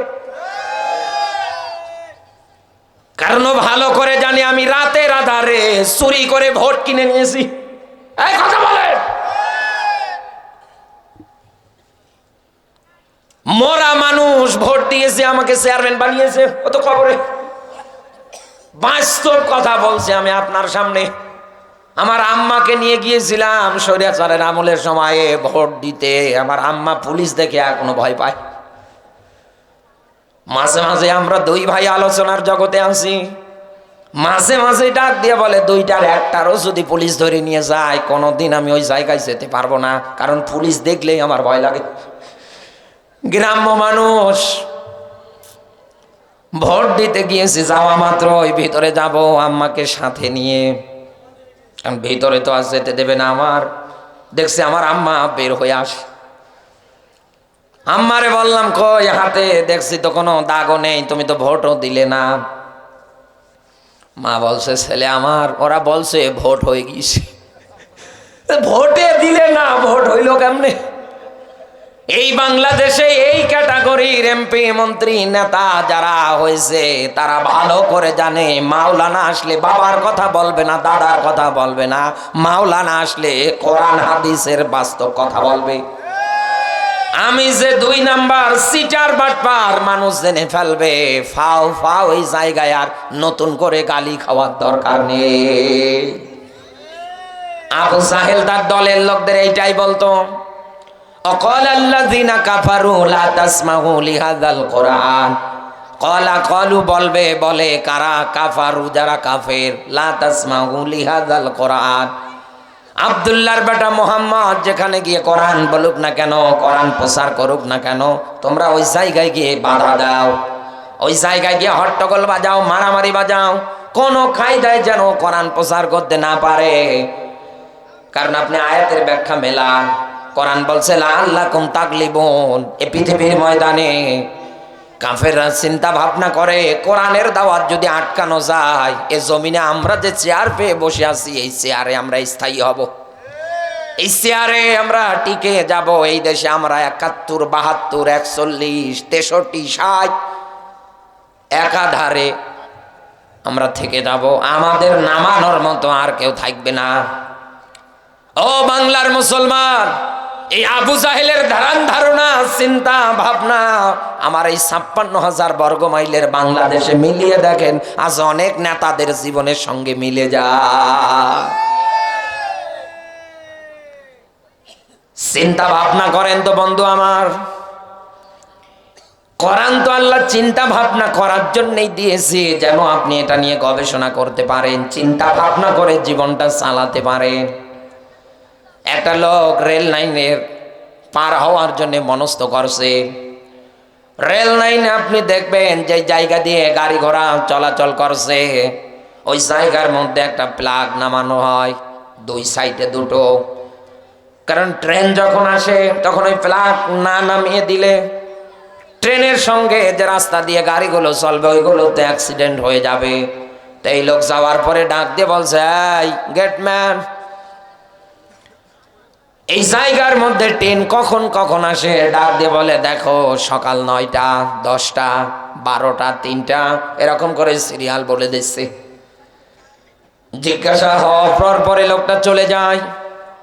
ডাক দিয়ে বলে, চাচা আপনি যাচ্ছেন কই? আপনি কোন জায়গায় যাবেন? কোন ট্রেনে যাবেন? ডাক দিয়ে বলে, বাবা কোনো ট্রেনে কোথাও যাব না, আমি শুধু রেল লাইনটা ক্রস করবো, এই জন্য জিজ্ঞাসা করছি ট্রেন আসবে কখন।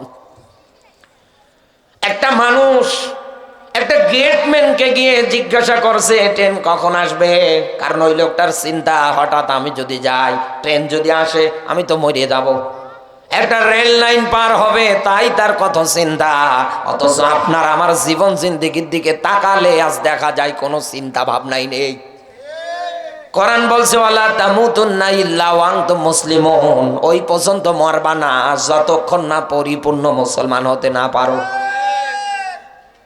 আমরা পরিপূর্ণ মুসলমান হতে পারলাম কিনা কোনো চিন্তা নেই, তার আগে বড় চিন্তা ক্ষমতার চেয়ার পাবো কিনা। এই কথা বলে, আমরা পরিপূর্ণ মুসলমান হলাম কিনা কোনো চিন্তা ভাবনা নেই জীবনে। তার আগে সবচাইতে বড় চিন্তা ভাবনা করে বসে আছে আগামীতে আমি নেতা হতে পারবো কিনা, মানুষ আমাকে নেতা মানবে কিনা। পাইকারি রেটে গরুর গোস্ত খাচ্ছে, ছোটবেলায় আগা কসাত করে কেটে আজ মুসলমানের দাবি করে বেড়াচ্ছে অনেক লোক। কথা বলে না কেন? অথচ মুসলিম শব্দের শাব্দিক অর্থ আত্মসমর্পণকারী, স্যালেন্ডারকারী। এই দুনিয়ার ময়দানে কোন মানুষ যদি নিজেকে মুসলমান পরিচয় দিতে চায়, কোন মানুষ যদি নিজেকে মুসলিম বলে দাবি করতে চায়, বিসমিল্লাহর বা থেকে সূরা নাসের সিন পর্যন্ত কোরআনের প্রত্যেকটা ব্যাখ্যা, প্রত্যেকটা আয়াতের কাছে তার মাথা নত করা লাগবে, তাকে স্যালেন্ডার করা লাগবে। জীবনের প্রত্যেকটা ক্ষেত্রে কোরআন ব্যতীত মানব রচিত কোনো আইন সে মানতে পারে না। এটার পরে মুসলমান। গরু খাওয়া, আগা কাটা মুসলমান হয়ে লাভ নেই। ভালো মতো মুসলমান হন, এই পৃথিবীর ময়দানে আত্মসমর্পণকারী, স্যালেন্ডারকারী হন। ঝিনাইদহবাসী, রাত গভীর হয়ে যাচ্ছে, আমি আপনার মাঝে আর বেশি সময় নেব না। আমি আপনাকে এটাই বোঝাতে চাচ্ছি, এ পৃথিবীতে আল্লাহর হুদা, আল্লাহর কোরআন এসেছে জিন্দা মানুষগুলোর অন্তরের মধ্যে চিন্তা ভাবনা তৈরি করার জন্যে। সূরা ইব্রাহিমের 2 নম্বর আয়াত। অনেক আলোচক আপনাদের মাহফিলগুলোতে এসে এসে আলোচনা করেছে, কিন্তু কিভাবে আলোচনা করেছে আমি জানি না। আমি আপনাকে বাস্তব প্র্যাকটিক্যালে গুরুত্বপূর্ণ কিছু কথা বলছি আয়াতের আলোকে। আল্লাহ পাক বলেন লিতুখরিজান নাসা মিনাজ যুলুমাতি ইলান নূর। এই পৃথিবীর ময়দানে আল্লাহ রাব্বুল আলামিন যে কিতাব কোরআন নাজিল করেছে, এ কিতাবে কোরআনে নূর জিন্দা মানুষকে এসেছে জুলুমাতের যত রাস্তা আছে, যত পথ আছে, সবগুলো থেকে বের করে জান্নাতের রাস্তায় নিয়ে যাওয়ার জন্য। আল্লাহর নবী এই জন্যই জানিয়েছে, দুনিয়ায় যারা কোরআনের জন্য সময় সম্পদ নিজের জীবন জিন্দেগি ব্যয় করবে, কোরআন দিয়ে দুনিয়ায় যারা রাষ্ট্র গঠন করবে, মরণের পরে কোরআন আল্লাহর সঙ্গে ঝগড়া করে হলেও ওই মানুষগুলোকে জান্নাতে নিয়ে যাবে। দুনিয়ায় যারা রমজান মাস পাওয়ার পরে রমজানের রোজাগুলো রাখবে, রমজান মাস পাওয়ার পরে যারা ভালো ভালো কাজ জীবনে বাড়িয়ে দেবে, নামাজ পড়বে, রোজা রাখবে, যারা সত্য কথা বলবে, আমল বন্দেগী যারা ভালো মতো চালাবে, এই রমজানকে যথাযথ যারা মূল্যায়ন করবে, এই রমজানের রোজাগুলো মরণের পক্ষে তার, মরণের পরে তার পক্ষে গিয়ে আল্লাহর কাছে সুপারিশ করবে। ও বাংলার মুসলমান, হিসাব করে আপনি মেলান তো, এই পৃথিবীতে কোরআনও মানতে পারছেন না, রোজা আসার পরে রোজাও রাখতে পারছেন না, আপনি কোন জাতের মুসলমান? আমার তো বুঝে আসে না মাঝে মাঝে। বাস্তবতার আলোকে আপনি মেলান। সব মুফাসসিরেরা একমত, এই জায়গার মধ্যে জুলুমাতের অর্থ এসেছে দুইটা। এই জুলুমাত মানে রাতের অন্ধকার না, সমুদ্রের নিচের পানির অন্ধকার না, গুহার অন্ধকার না। এই জুলুমাতের ব্যাখ্যা এসেছে এইভাবে, ইন্না শিরক লা যুলমুন আযীম, নিশ্চয় শিরক হচ্ছে এই জমিনের ময়দানে সবচাইতে বড় জুলুম। কথাকার আরো জোরে। শিরক শব্দের শাব্দিক অর্থ হচ্ছে অংশীদার সাব্যস্ত করা। দুনিয়ায় কোন মানুষ যদি আল্লাহর সমকক্ষ কাউকে দাঁড় করায়, কোন মানুষ যদি নিজে আল্লাহর জায়গায় অন্য কাউকে রব হিসাবে মেনে নেয়, এই পৃথিবীর ময়দানে আল্লাহর আইনের জায়গায় মানুষের তৈরি করা আইন যদি কোনো মানুষ মেনে নেয়, এটার জন্য প্রতিষ্ঠার চেষ্টা যদি চালায়, এই লোকটা দুনিয়ায় মুশরিক। সূরা নিসার 48, 116 দুইটা আয়াতের মধ্যে আল্লাহ ডাক দিয়ে বলছে, এই লোকটাকে যিনি মাফ করে না তিনি কে? সূরা মাইদার 72 নম্বর আয়াত তার ব্যাপারে আরো দলিল দিচ্ছে। কারণ মরণের পরে জাহান্নামীরা জাহান্নামের নাজ নেয়ামত গুলো দেখতে পারবে একাধারে। জাহান্নামে হাজারো নাজ নেয়ামত দেখা যায়। জাহান্নামীরা আফসোস করবে, জান্নাতীদের কাছে চাইবে, ও জান্নাতীরা, এত নাজ নেয়ামত তোমরা আজকে ভক্ষণ করছো, তোমাদের কাছে আমাদের আরজি, আজকে একটু মাত্র পানি দাও, একটু মাত্র ফল দাও, একটু মাত্র খাবার দাও, খেয়ে অন্তত আমাদের কলিজাটা একটু ঠান্ডা করে নেই। ভিতর থেকে জান্নাতীরা আওয়াজ দেবে, ও জাহান্নামীরা, তোমাদের জন্য জান্নাতের যত নাজ নেয়ামত সব আমার আল্লাহ হারাম করে দিয়েছে। এই পৃথিবীর ময়দানে আল্লাহর কোরআন স্পষ্ট ভাষায় জানিয়েছে, সূরা মাইদার 72 নম্বর আয়াতে, দুনিয়ায় যারা শিরক করবে এই মানুষগুলোর জন্য মরণের পরে আমার আল্লাহ জান্নাতটা পুরোটাই হারাম করে দিয়েছে। আপনি লক্ষ্য করে মেলাবেন, এই পৃথিবীতে কোনো মানুষ যদি রিজিক গ্রহণ করতে শুরু করে দেয়, তার মস্তক, তার কপাল উঁচু থাকে। কথা বলে না কেন? খাবারের কাছে কি মাথা নত করে? গরু ছাগলের ক্ষেত্রে লক্ষ্য করে দেখবেন, ওরা যখন রিজিক গুলো গ্রহণ করে, খাবার গুলো যখন গ্রহণ করে, তারা খাবারের কাছে, রিজিকের কাছে নিজের মাথাটা নত করে দেয়। ও ঝিনাইদহের মুসলমানেরা, এই পৃথিবীর ময়দানে আল্লাহ রাব্বুল আলামিন এইটাই বুঝিয়েছে, হে মানুষেরা, মাথা যদি নত করতে হয় রিজিকের সামনে না, তোমার মাথা নত হবে, তোমার মস্তক নত হবে রাজ্জাকের সামনে। রাজ্জাক কার নাম? আরো জোরে। অথচ সেই মুসলমানদের অবস্থা আজ আপনি মিলিয়ে দেখেন, আল্লাহর কাছে মাথা নত না করে আজ হাজারো রাম আর বামের কাছে মাথা নত করে। ভোটের আগে এসে বড় বড় নেতা সেজে বসে যায়, সুন্নতি লিবাস গায়ে দিয়ে জাতিকে বোঝাতে যায়, ও আমিও তোমাদের মতো। অত সহজ জান্নাত না। নিজের আমলে নিজের ইমানে কিঞ্চিত পরিমাণ যদি আল্লাহর সঙ্গে অংশীদার সাব্যস্ত করার কোনো অপরাধ আপনি করে থাকেন, আল্লাহর কসম করে বলছে আল্লাহ আপনারে মাফ করবে না। কারণ এই পৃথিবীর ময়দানে হক হচ্ছে দুই প্রকার। হাকুল্লাহ, একটা আল্লাহর হক। পৃথিবীতে ইবাদত হবে একমাত্র কার? মাথা নত হবে কার কাছে? দ্বিতীয় নম্বরে হকের ব্যাখ্যা এসেছে পৃথিবীর ময়দানে বান্দার হক। ও বাংলার মুসলমান, অপরাধ যার কাছে হবে মাফ চাওয়া লাগবে তার কাছে। সুতরাং আপনি আল্লাহর হক নষ্ট করে যদি অন্য কোনো জায়গায় গিয়ে হক আদায় করেন, আল্লাহকে সেজদা না দিয়ে ল্যাংটা বাবা, খেসুরি বাবা, আগলা বাবা, পাগলা বাবার মাজারে গিয়ে যদি সেজদা দেন, খোদার কসম যিনি আপনাকে জান্নাত দেবে না, মাফও করবে না, তিনি কে? কারণ এটা আল্লাহর হক। বান্দার হকের ব্যাপারে যেমন ব্যাখ্যা, বান্দা যতক্ষণ না মাফ করবে ততক্ষণ আমার আল্লাহ মাফ করবে না। আমি আমার এই হাতের দ্বারা, আমার জবানের দ্বারা, আমার ক্ষমতার দ্বারা, আমার টাকা পয়সা পাওয়ারের দ্বারা আমি যদি কারো হক নষ্ট করি, আল্লাহর কাছে যদি হাত উঠিয়ে মাফ চাই, আল্লাহ কি মাফ করবে? আল্লাহ ডাক দিয়ে বলবে, এই বান্দা, এই পৃথিবীর ময়দানে তুই তো আমার হক নষ্ট করিসনি, হক নষ্ট করেছিস ওই লোকটার। 3 বছর তোর কারণে লোকটা বাড়ি থাকতে পারে না। তোর মিথ্যা মামলার কারণে এই লোকটা নিজের পরিবারকে সময় পর্যন্ত দিতে পারে নাই। 13 বছর লোকটা ধোকে ধোকে জালেমের কারাগারে পড়েছিল।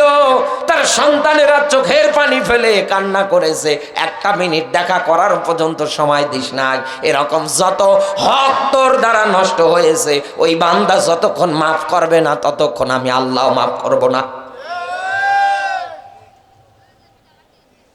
শুক্রবার আসলে মনে হয় আপনি একটা টাটকা জান্নাতি মানুষ হয়ে যান, অথচ তলে তলে দেখেন বনের জমিটা আস্তে করে জাল দলিল করেছেন। কথা বলে না কেন?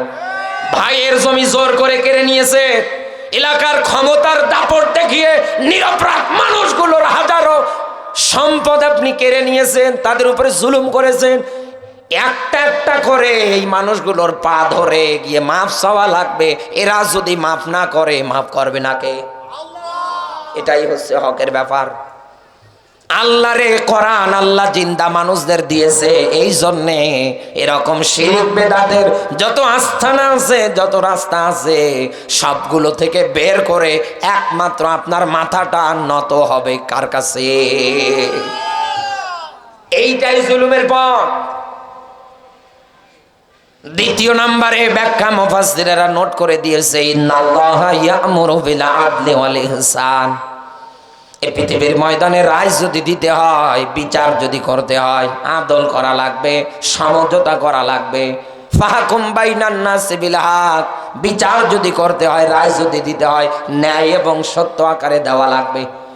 এই পৃথিবীতে আল্লাহর কোরআন এসেছে, ইনসাফ বিরোধী মানুষের তৈরি করা যত বিচার ব্যবস্থা আছে সবগুলো লাথি মেরে বিদায় করে একমাত্র কোরআনের বিচার কায়েম করার জন্য।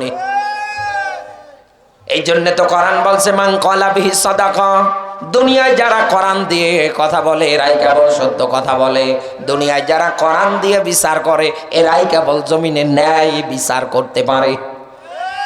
যেখানে কোরআনের বিচার নেই ওই জায়গায় অবিচার। কথা বলে, যেখানে কোরআনের বিচার নেই ওই জায়গায় জুলুম, যেখানে কোরআনের বিচার নেই ওই জায়গায় দেখবেন নিরপরাধ মানুষগুলোকে অপরাধী বানানো হয়।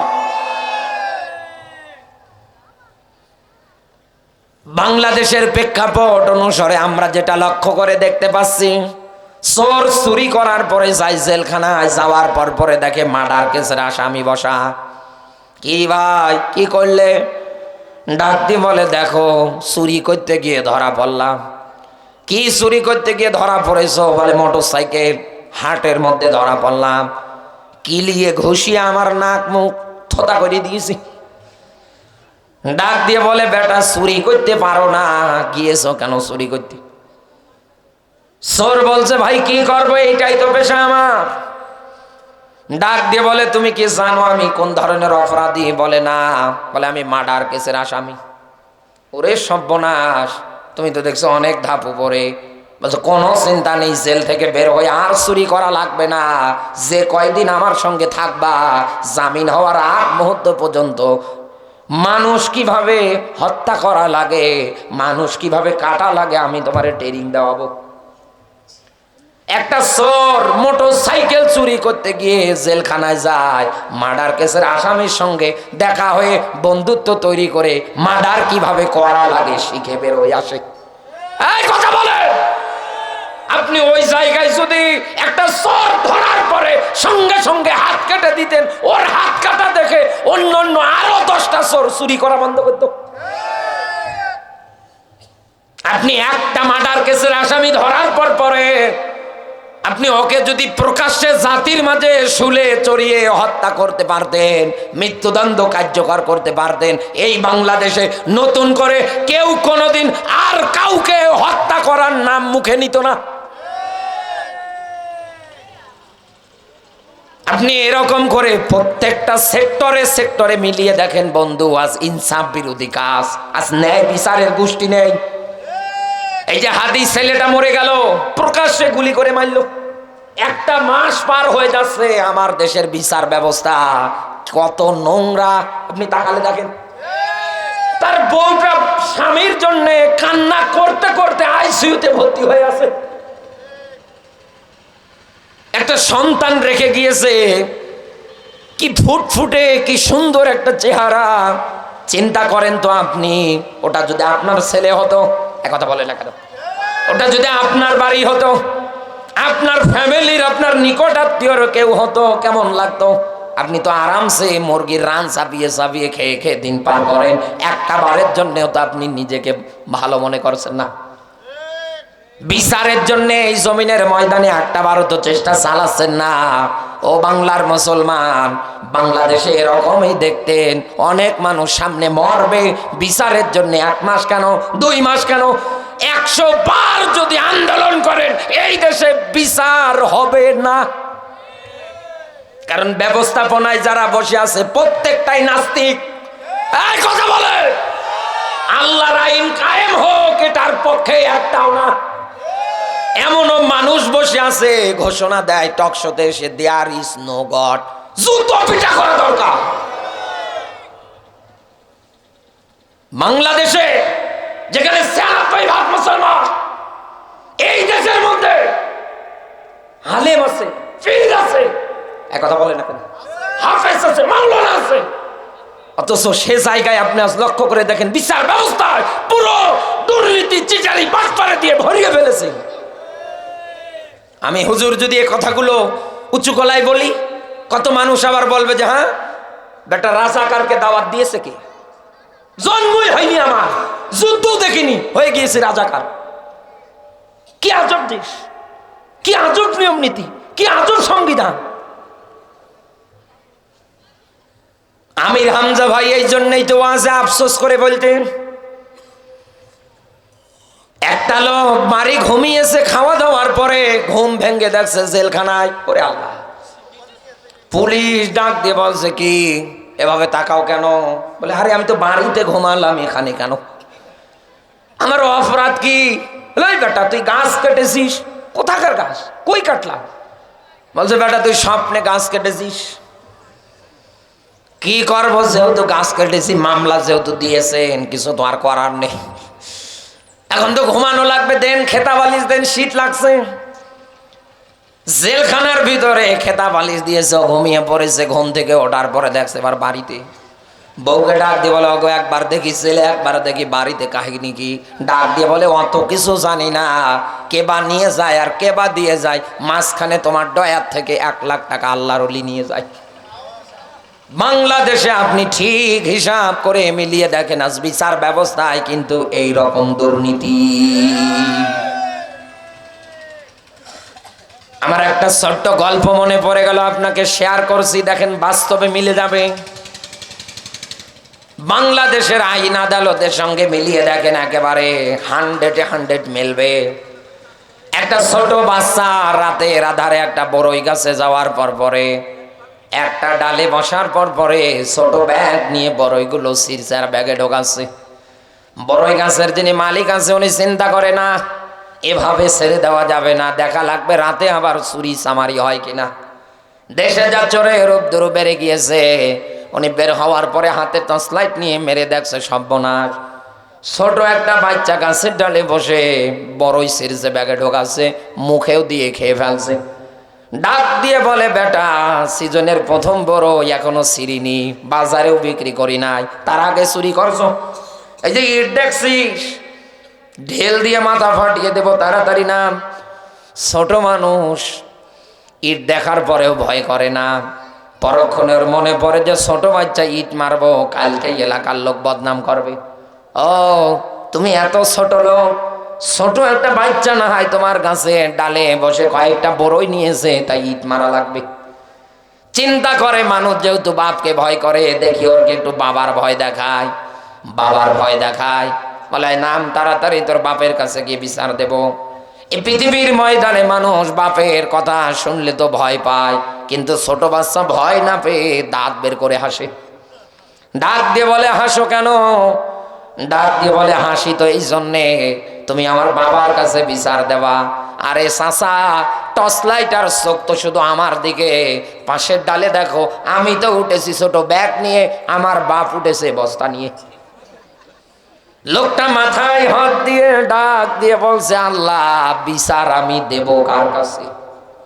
বাংলাদেশে দেখে না খুন হয়, ধর্ষণ হয়, টেন্ডারবাজি হয়, সাদাবাজি হয়, অবৈধ দখল হয়, জায়গা জমি ঘর বাড়ি ভেঙে চুরমার করে দেয়, মিথ্যা মামলা হয়, বিচার দেওয়ার জায়গা আজ কোথাও নেই।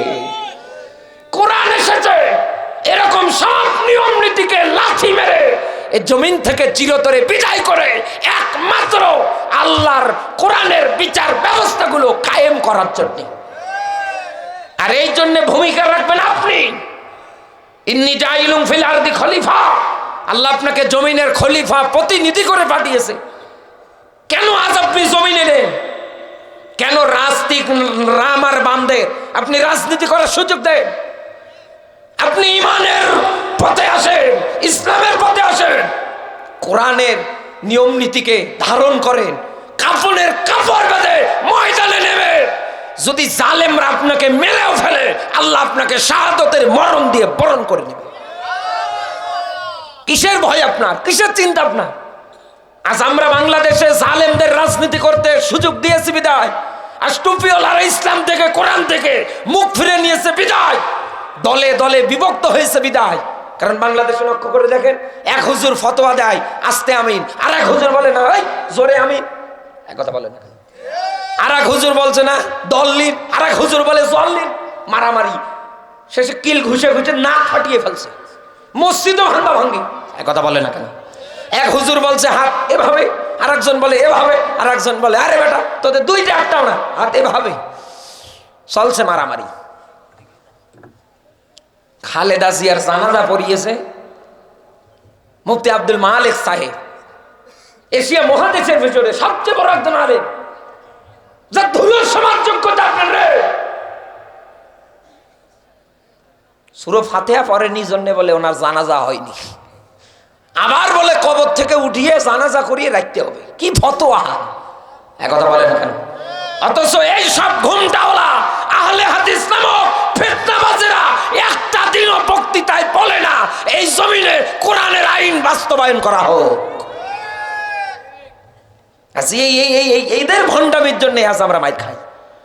নাহলে রাসূল বলেছেন তারাকতুম ফিকুম আমরাইন, আমি রেখে যাচ্ছি তোমাদের মাঝে দুইটা জিনিস, কিতাবুল্লাহ যেটা আল্লাহ আমার উপর নাজিল করেছে, দ্বিতীয় নম্বরে আমার সুন্নাহ মুবারক। এই দুটা জিনিস যদি তোমরা আঁকড়িয়ে ধরতে পারো, আমি নবী বলছি লান তাদিল্লু, কোন জালেম শক্তি তোমাদের অপমান অপদস্থ করতে পারবে না, তোমাদের নির্যাতন করতে পারবে না, তোমাদের আঘাত করতে পারবে না। তোমাদের সম্মান মর্যাদা যিনি বাড়াবেন তিনি কে? আজ আমরা বলবিরা ফতোয়া দিতে দিতে দিতে দিতে ইসলামকে এমন কঠিন বানিয়েছি আর এমন মারামারির জায়গা বানিয়েছি, সাধারণ পাবলিক বলছে ওরে সর্বনাশ, হুজুরে হুজুরে মারামারি, আমরা গিয়ে কি করবো, তোরাই মর। একথা বলে না কেন? কাহিনী এখানেই, এছাড়া আর কোনো কিচ্ছু না। নতুবা এই দেশে সব টুপিওয়ালা হিংসা বিদ্বেষ ভুলে গিয়ে এক বাক্যে এক স্লোগান যদি দিত, কোরআন এসেছে বিচার ব্যবস্থা, এটা কায়েম করা লাগবে। ন্যায় ইনসাফপূর্ণ বিচার সমাজ গঠন করাই লাগবে। কারণ রসুল বলেন যারা কোরআন দিয়ে বিচার করে ন্যায় বিচার করতে পারে। আমি হই না আহলে হাদিস, আমি হই না সর্বনাই পীরের মুরিদ, আমি হই না জামাত ইসলাম, আমি হই না বিএনপি, হই না আওয়ামী লীগ, হইছেন তো কি কোরআন সবার, কথা বলে না কেন? আজ যদি আমরা এই ঘোষণা দিতে পারতাম, এক প্ল্যাটফর্মে দাঁড়াতে পারতাম, এ জমিনে কোনো নাস্তিক রামবাম, কোনো জালেম, কোনো তাগুতের আইনের পক্ষে গিয়ে দাঁড়াতে পারত না। আরে ভাই, একটা সময় যে দেশটা শাসন করত পুরো মুসলমান গোষ্ঠীরা, আমাদের পার্শ্ববর্তী দেশ ভারত, অথচ আজ ওই জায়গায় দেখেন ওপেনে মুসলমানদের পিটিয়ে মারে। কিছুদিন আগের একটা ঘটনা দেখলাম, পশ্চিমবঙ্গ থেকে এক লোক গিয়েছে দিল্লিতে ঘুরতে, একটা দোকানে চা হোক বা যে কোনো জিনিস খেতে গিয়েছে, ক্রয় করতে গিয়ে বাংলায় কথা বলেছে, বাংলাদেশি মনে করে পিটিয়ে মেরে ফেলেছে লোকটাকে। লোকটা মরার আগে বারবার বলছে, মার খাচ্ছে, বারবার বলছে যে আমি বাংলাদেশি না, আমার বাড়ি পশ্চিমবঙ্গে, আমি ভারতের মানুষ, আমি ভারতে জন্মগ্রহণ করেছি। শুধু বাংলায় কথা বলার কারণে পিটিয়ে মারে। আপনি টের পাচ্ছেন কোন জামানা চলছে? বাংলাদেশের যে প্রতিবেশী, ওদের দেশে হাজারো নির্যাতন হয়, হাজারো জুলুম হয়, কোনো অসুবিধা নেই। আর আমার দেশে মিথ্যা মিথ্যা নিউজগুলো তৈরি করে ওরা প্রতিদিন প্রচার করে আমরা নাকি হিন্দুদের পিটিয়ে মারছি। একথা বলে না কেন? মুসলমানদের মতো আমি গ্যারান্টি দিয়ে বলছি, মুসলমানদের মতো সুশৃঙ্খল জাতি পৃথিবীতে আর আপনি পাবেন না। কারণ আমরা মন্দির পর্যন্ত পাহারা দিয়েছি রাত জেগে জেগে, অথচ তারা একাধারে নিউজ প্রচার করে দিচ্ছে, উল্টা পাল্টা কালার করছে। মুস্তাফিজ আইপিএলে খেলতে পারবে না, সামনে বিশ্বকাপ টি-20, ওখানেও যেতে পারবে না, ওরা পেয়েছে শুধু আমাদের ব্যর্থতার কারণে। এই জালেমের বাচ্চারা এই কথাগুলো বলার সাহস পায়। আর আমার দেশে ভারতের 5টা দালালেরা এখন পর্যন্ত ভারতের দালালি করেই চলছে। এর জন্য আমি বলছি বন্ধু, আপনি ফিরে আসেন। সেই হারানো সম্মান ফিরানোর জন্য আপনাকে আবার জেগে ওঠা লাগবে। আপনি একবার কোমর সোজা করে উঁচু হয়ে দাঁড়ান, দেখবেন কোন জালেম আপনার সামনে এসে টিকতে পারবে না। যিনি আপনাকে সহযোগিতা করবে তিনি কে? ওকানা হাক্কানা আলাইনা নাসরুল মুমিনিন। আল্লাহ বললেন আমার ঈমানদার দিন প্রতিষ্ঠা করতে গিয়ে যদি বিপদে পড়ে, আমি আল্লাহর পক্ষ থেকে তাদেরকে বাঁচানো, সাহায্য করা ওয়াজিব হয়ে যায়। কিসের ভয়, কিসের চিন্তা আপনার? বদরের ময়দানের দৃশ্য লক্ষ্য করেন। কোরআন বলছে আলফি 1000 ফেরেশতা যিনি বদরের ময়দানে পাঠিয়েছেন তিনি কে? বদরে যুদ্ধে নিয়ে গিয়েছিলেন রাসূল মাত্র 313 জন সাহাবী। আবু জাহেলেরা কোথায় হাজার হাজার এসে আগেই ভরে ফেলছে।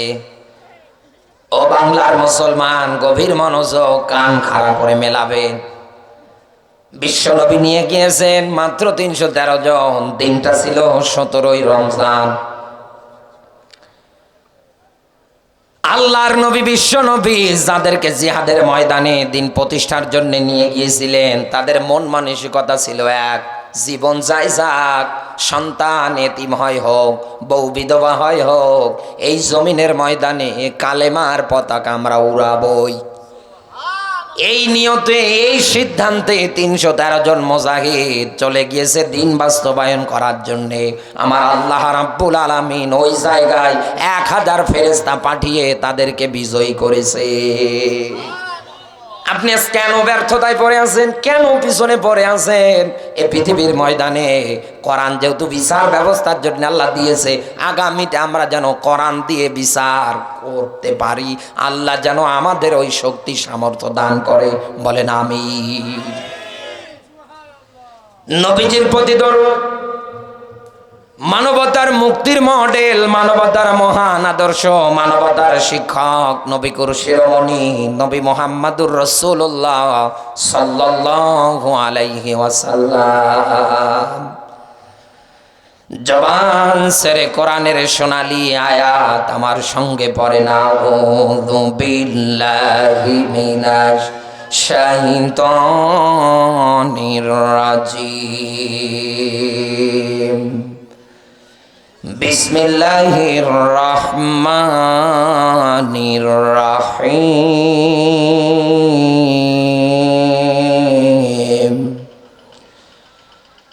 ইয়া আইয়ুহাল্লাযীনা আমানু তাকুল্লাহ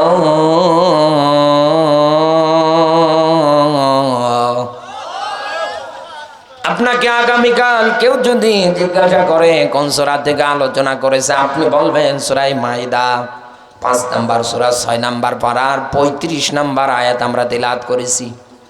এখানে যারা আলেম বসে আছে জিজ্ঞাসা করেন ইয়া শব্দটা হরফে নেদা, ইয়া দিয়ে আমার আল্লাহ সবার প্রথম ইমানদারদের বুঝিয়েছে। আল্লাহ রাব্বুল আলামিন তার বক্তৃতা এইভাবে দিয়েছে, ইয়া আইয়ুহাল্লাযীনা আমানু, হে যারা ঈমানদার। কথা কার?